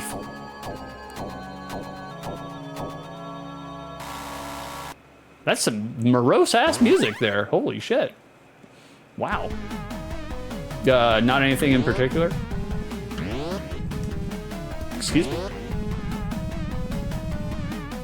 Guys, God is in the decals, okay? You know? Especially here in Florida. Oh my God, you see so many religious bumper stickers. How do you guys feel about bumper stickers? What's your chat? What's your opinion on bumper stickers on the back of your car? How do you guys feel about that? I have a very decided opinion about bumper stickers. I think unless your car is a piece of shit, if you put a bumper sticker on the back of your car, you yourself are a piece of shit. Unless your car is a piece of shit. If your car is a piece of shit, that's fine. You're allowed to do it. And guess what? Most cars in Florida are pieces of shit, so you see a lot of them. I did the funniest thing in the world. The funniest thing in the world. Yesterday, I was driving around town. I live in Southwest Florida. There's a lot of money in my area, which is funny because there's like nothing here for anybody except for retirees. And I did see a, what is it, a Cybertruck? I saw a Cybertruck yesterday with a Namaste bumper sticker on it. And I was just like, I love that. I love that. Somebody paid $250,000 to have a fucking Cybertruck, and then they stuck a fucking Namaste sticker on it. It's fucking hilarious. Was there an animation for him getting close to the end of? No. It doesn't seem like he has any iframes though. Which is kind of strange. Kind of strange. Oh, dude, they're the worst. There are two Cybertrucks in my area. I see them like literally once a week. All right, we're gonna. Oh shit! What the fuck is? Oh, it's his mask. Okay. All right. Ooh, ouch. All right, we're going for cheese.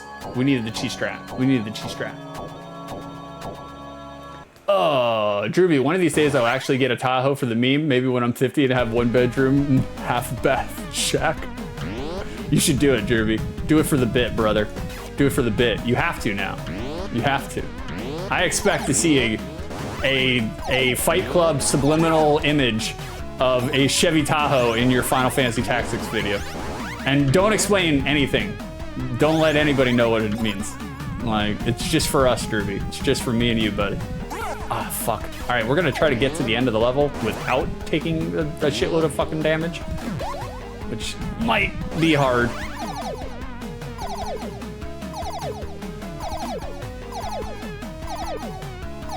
Okay. Okie dokie. We got all those commanders, but realized we didn't have sleeves. Oh, JJ, the cardinal sin of magic. No sleeves for your cards? No sleeves for your cardboard? You're just out there playing nude? Oh my God, JJ, get yourself together. You and your husband, holy shit. Y'all sitting around nude? Playing cards that they themselves are nude? It's weird. You guys weird. Got weird kinks, man. You know, no shame. No shame. All right, we're gonna beat this boss. Oh God. Oh God. Oh, that's Chuck D here. His jump is not so fucking great. Lord in heaven. God. Drewby, then you gotta get by. Oh, we gamed over. Uh-oh. Is there a continue? Okay, there is a continue. Please? Please? What am I continuing? We're back at the start. We continue nothing. God, yeah, you're right, Zartan. That's what we're gonna do. All right, we're gonna speed run, guys. We're gonna get there. All right, no fucking around anymore. We're done fucking around. I could use the items too. I'm picking up all these items. I don't even know what they do. So I didn't use them. Can we oh shit, race the arrow? Okay. It's not a bad game, guys. It's not a bad game. It plays well. It definitely plays well. If you played Bob for the SNES, it plays similarly to a Bob. There we go. See, look at that. I mean, I like stickers, not sure on bumper stickers, but if it makes you feel cool, shouldn't be a bother. I don't know, man. I feel like they're, like I said, if you have a, if you have a respectable video of the car vehicle, then, you know, I don't feel like bumper stickers belong on it. I think you make yourself look like a white trash piece of shit by having them on there. But yeah, you know, I mean, ultimately, it's your decision, you know? Like, holy shit. Okay. All right, we're speed running, guys. We're getting to the end. We're gonna do it. We're gonna do it. Wow. Again, I like the sound composition, the music, the actual sound effects themselves. It's good stuff. It's good stuff. It's not bad whatsoever. Oh, fuck. We lost our skull power up. All right. Got the hearts. That's right. We just gotta go up. Ooh. Hold on. Hold on. These fucking arrows, man. There we go. There we go. There we go. And we're in it. All right. Vicer, I only like them when they're on a bumper. Yeah. But that's you gotta make those distinctions, Vicer. I totally understand, brother. Totally understand. You know? You can't be putting that on your locker, you know? It's not where bumper stickers go. They don't belong in school lockers. Drewby, Cybertruck is so fucking dumb and ugly. Yeah, brother. It's horrible. I don't know. I don't even understand the appeal. I've seen too many TikTok videos of people taking them apart by hand, you know? Just completely dismantling it because they're put together so shoddily. But it is a status symbol. Here in Florida, it's a status symbol, which is dumb because it's a piece of shit car. I was like, you could just, you know, spend that money and buy an actual vehicle that's good, you know? That's fine, but whatever. There's another Cybertruck in my area where the one is clean. The one Cybertruck that I was talking about before, that one's clean. It's got nothing on it except for a Namaste fucking bumper sticker, which is ridiculous. And then the other one has an entire car wrap for emergency dentistry, which I find just utterly hilarious for some reason. Okay, so this guy takes shit. Hold on. We have items. What does this do? One sip of this and you'll move faster and jump higher. Okay. Okay, I don't want that then. What about this? One sip of this will extend your reach and strengthen your punch. Okay, that sounds pretty good. Okay, no. Timer's going off. Timer's going off, but I'm gonna beat this boss. I'm gonna beat this boss, guys. What about this? Hang on to this one. You won't believe what it'll do when you complete this round. What? Okay. All right. Okay, what about this? What about this? This will freeze enemy movement for 10 seconds. Ooh, okay. That might help with the boss. That might help with the boss. Okay. Let me do this. This will let you control a powerful ball of light that's effective when used against boss and oh, okay. Well then, yeah, we're gonna do that. We're gonna do that. Let me use it. Oh, shit! Oh, fuck me.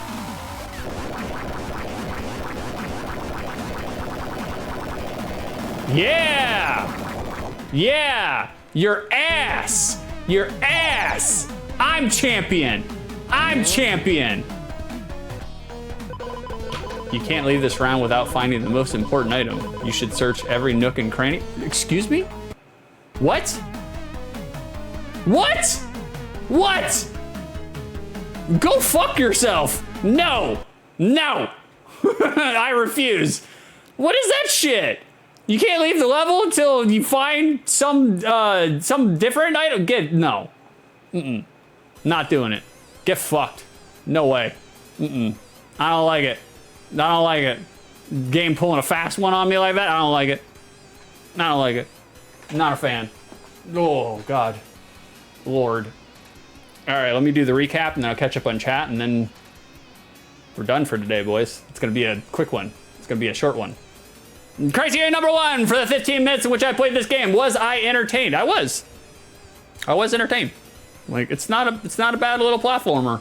I feel like couching it squarely in the 7.0 to 8.0 score range, I think that's fair. I think that's fair. I would put it more towards like the 7.5 range, but I was entertained. I was entertained by it. Like, I was thoroughly entertained. I wasn't looking at the clock at any point in time. You know, I wasn't checking out our 15-minute countdown to see when the fuck this game would end. Not at all. Like, I was kind of riveted. I was in it. Control is a little weird. It's a little fucking weird. But it's not bad. It's not dysfunctional. It's not unplayable. It's doable. You can have a good time with this, you know? Not Vicer, get ready for his decap of this game.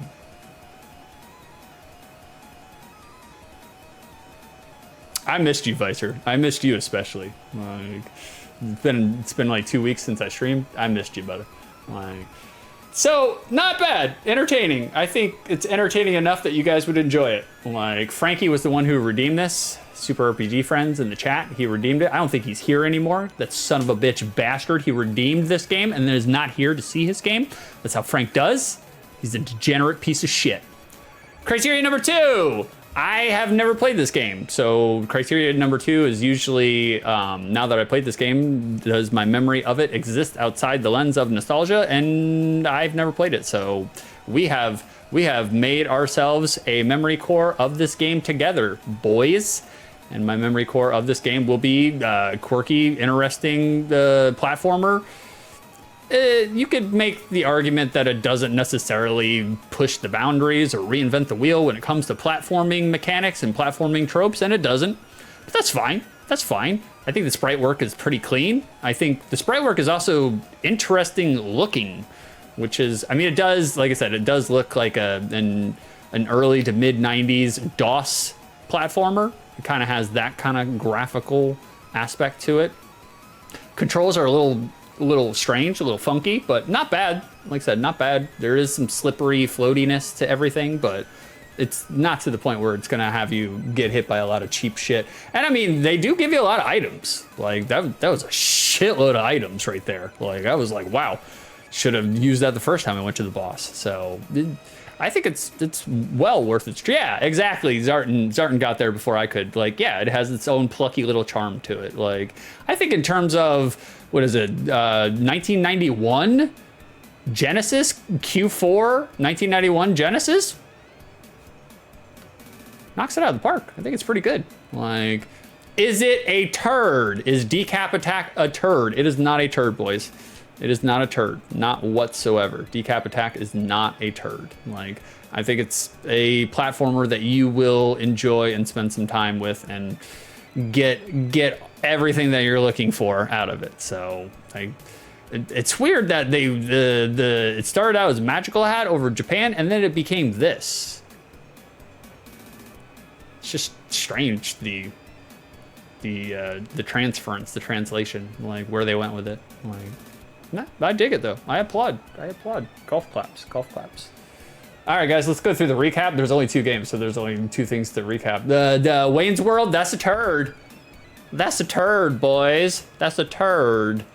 Don't play Wayne's World. You don't need to. Just watch me play the first third of the first stage, and you'll get a good idea of what you're looking for on Wayne's World for the Sega Genesis. And Decap Attack, that is not a turd. So we're 1 for 1, 50-50 here.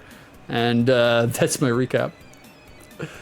For anybody who's watching, if you like what you saw, if you saw what you like, just throw me a follow. I'm here every week, every Tuesday, Wednesday, now 6:30 p.m. Tuesday, Wednesday, we're doing OTLs. We're breaking out OTLs.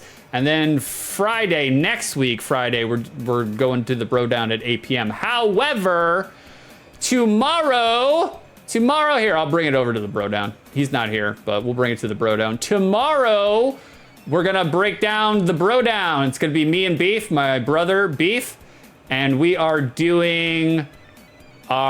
continuing our nostalgia-centric, all amazing game of all time, legally distinct from Game Facts or anything else. We're going through our nostalgic games to see what games that hold up.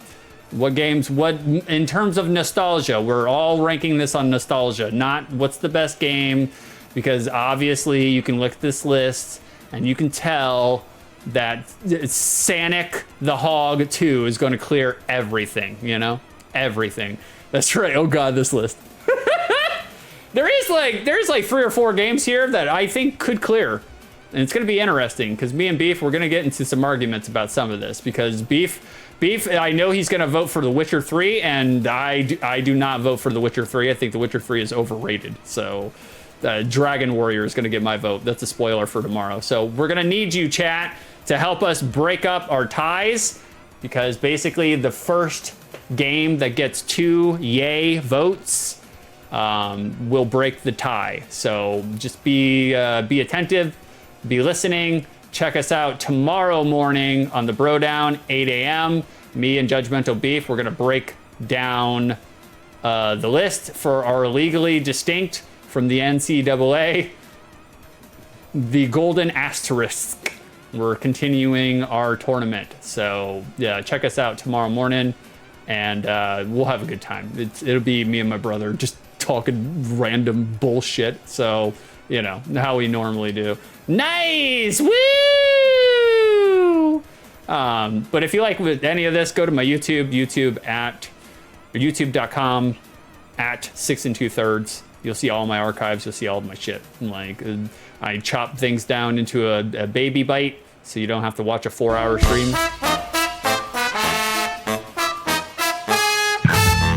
Ah, thank you, Vicer. Thank you for the follow. Hell yeah. Like, damn, that was easy. Like, yeah, you guys should follow too. If you like any of this, have a good time, you know? Like, let me catch up on chat and then we'll throw a raid to somebody. You guys got anybody you want me to raid? We're taking suggestions. I'll raid. All right, let me scroll back up for the chats.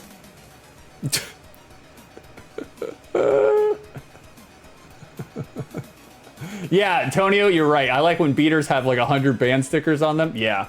And especially beaters here in Florida, your metal beaters, someone has to have a goat whore bumper sticker on there. You know, it's kind of a requirement for Florida. So, all right, let's see what else we got in chat. No, Vicer, I use a rubber band to bind my deck. Oh, you're a son of a bitch. Vicer, what about retro gamer bumper stickers? Do your rules suddenly fizzle away? You see a lot of them here in Florida. Okay, 2 things that... Oh, best viewers on panin99slot.org something. Like, guys, we should check that out. All right, we're going to check it. Oh, John! I didn't even get to click on the link. I wanted to click on the link. Fuck, man. I wanted best viewers. Fuck. Damn it, John. You're too good of a moderator, John. Jesus Christ, man. I need to click on these links. I need the Chinese to steal my identity 2 more times, you know? Oh God. You see 2 things in Florida. Driving around Florida, especially on beater cars. You see 1, video game bumper stickers, which Vicer's right. There's a lot of them. A lot of video game retro decals. A lot of people using the fucking Triforce from the Legend of Gunnar. Like, and then 2, you see a lot of Juggalo Hatchet Man stickers in my area, which is weird because my area is kind of like an affluent, rich area. I mean, I don't live in the rich, affluent. I live in the fucking ghetto. Like, but amongst me and my other low-income cretins, you see a lot of the Juggalo Hatchet Man stickers. I'm just saying, all right? So, I like it. I love to see it, you know? John, Cybertruck has the PS1 graphics going on. Yeah, it does. It does. It looks so polygonal, you know? It looks like something Lara Croft would drive shittily. Fucking hate Tomb Raider, by the way. I think it's the most, like, hands down, like the most overrated video game series of all time. Tomb Raider. I'm sure there's another one. I'm sure I can think of another one, but Tomb Raider's the one that comes up to me, so. Vicer, I like the idea of vehicles evolving, so Cybertrunk interests me. I mean, I like the thought process of vehicles evolving too, but I don't necessarily see the Cybertrunk as an evolution, you know? Like, it doesn't look like an evolution to me. The Antonio FX chip.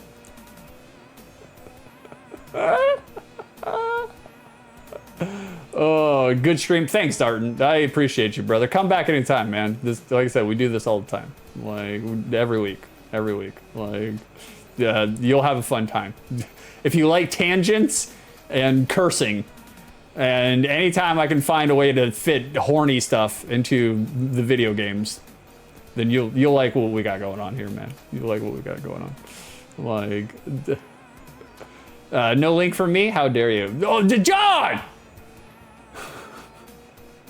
Temple of Osiris? You piece of shit, John! You're... Johnny.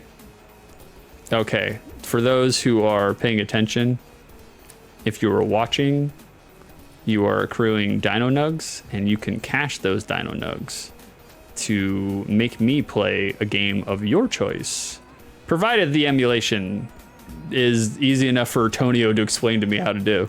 Tonio or Vicer, they're my go-to emulation people. So, and I will do an OTL treatment just like this on whatever game you want me to recommend. And you can always just go to my Discord and check my pin notes under Outside the Lens and find all the games that are redeemed and ready for playing. All right, guys, let's see if we got anybody we can raid. Any of our people online right now? Oh, there's Kai Sanat. He's one of our people. I mean, we could raid Bob Ross. Is there anybody playing Decap Attack? Hold on, guys. Let's see. Decap Attack. If there is, I'll give it to somebody who's playing it.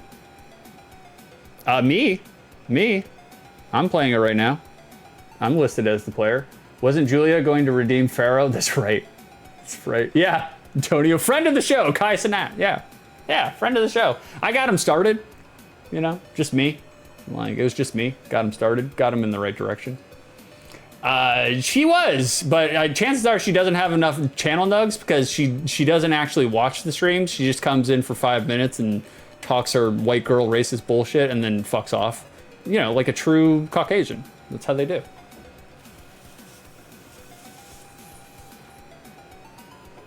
Julia, if you're still here, I love you. Don't worry about it. Don't take me seriously. I think you're great. You're fantastic. I have to be a little careful because I know Julia, she gets my humor, but, you know, she doesn't know me. Let's do Dare Goat Buster. What the fuck? I'm sorry that I'm spending time with my husband. No, not allowed to do that. Not allowed to do that. That's why we have... Oh, God.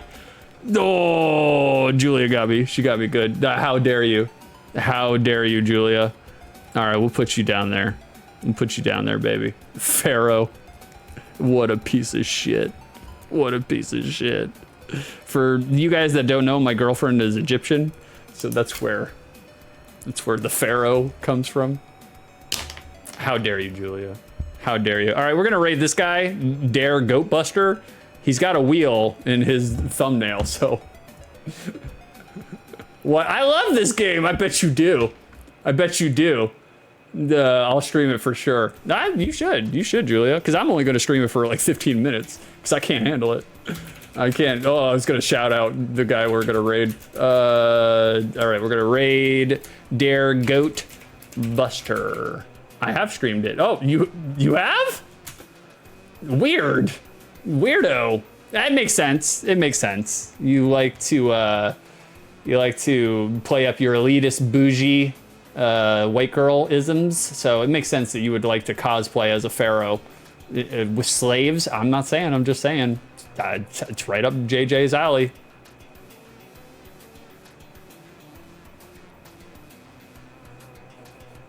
Vicer, good job on the stream. Antonio, except for when you muted yourself for 5 minutes. No. Vicer, you pinned it! Don't pin him! You're encouraging him. Don't enable Tonio. He's a monster. He's an absolute monster. And you're encouraging it. What a piece of shit. Both of y'all. Oh my God. Hey, good effort, 6. I love each and every one of you. I missed you all. I really did miss you guys. Like, I had so much fun. Guys, we're rating thank you very little, and you are welcome even less. Go fuck yourselves. I'll see you tomorrow for the bro down. Take care, guys. I love you. I do love you all.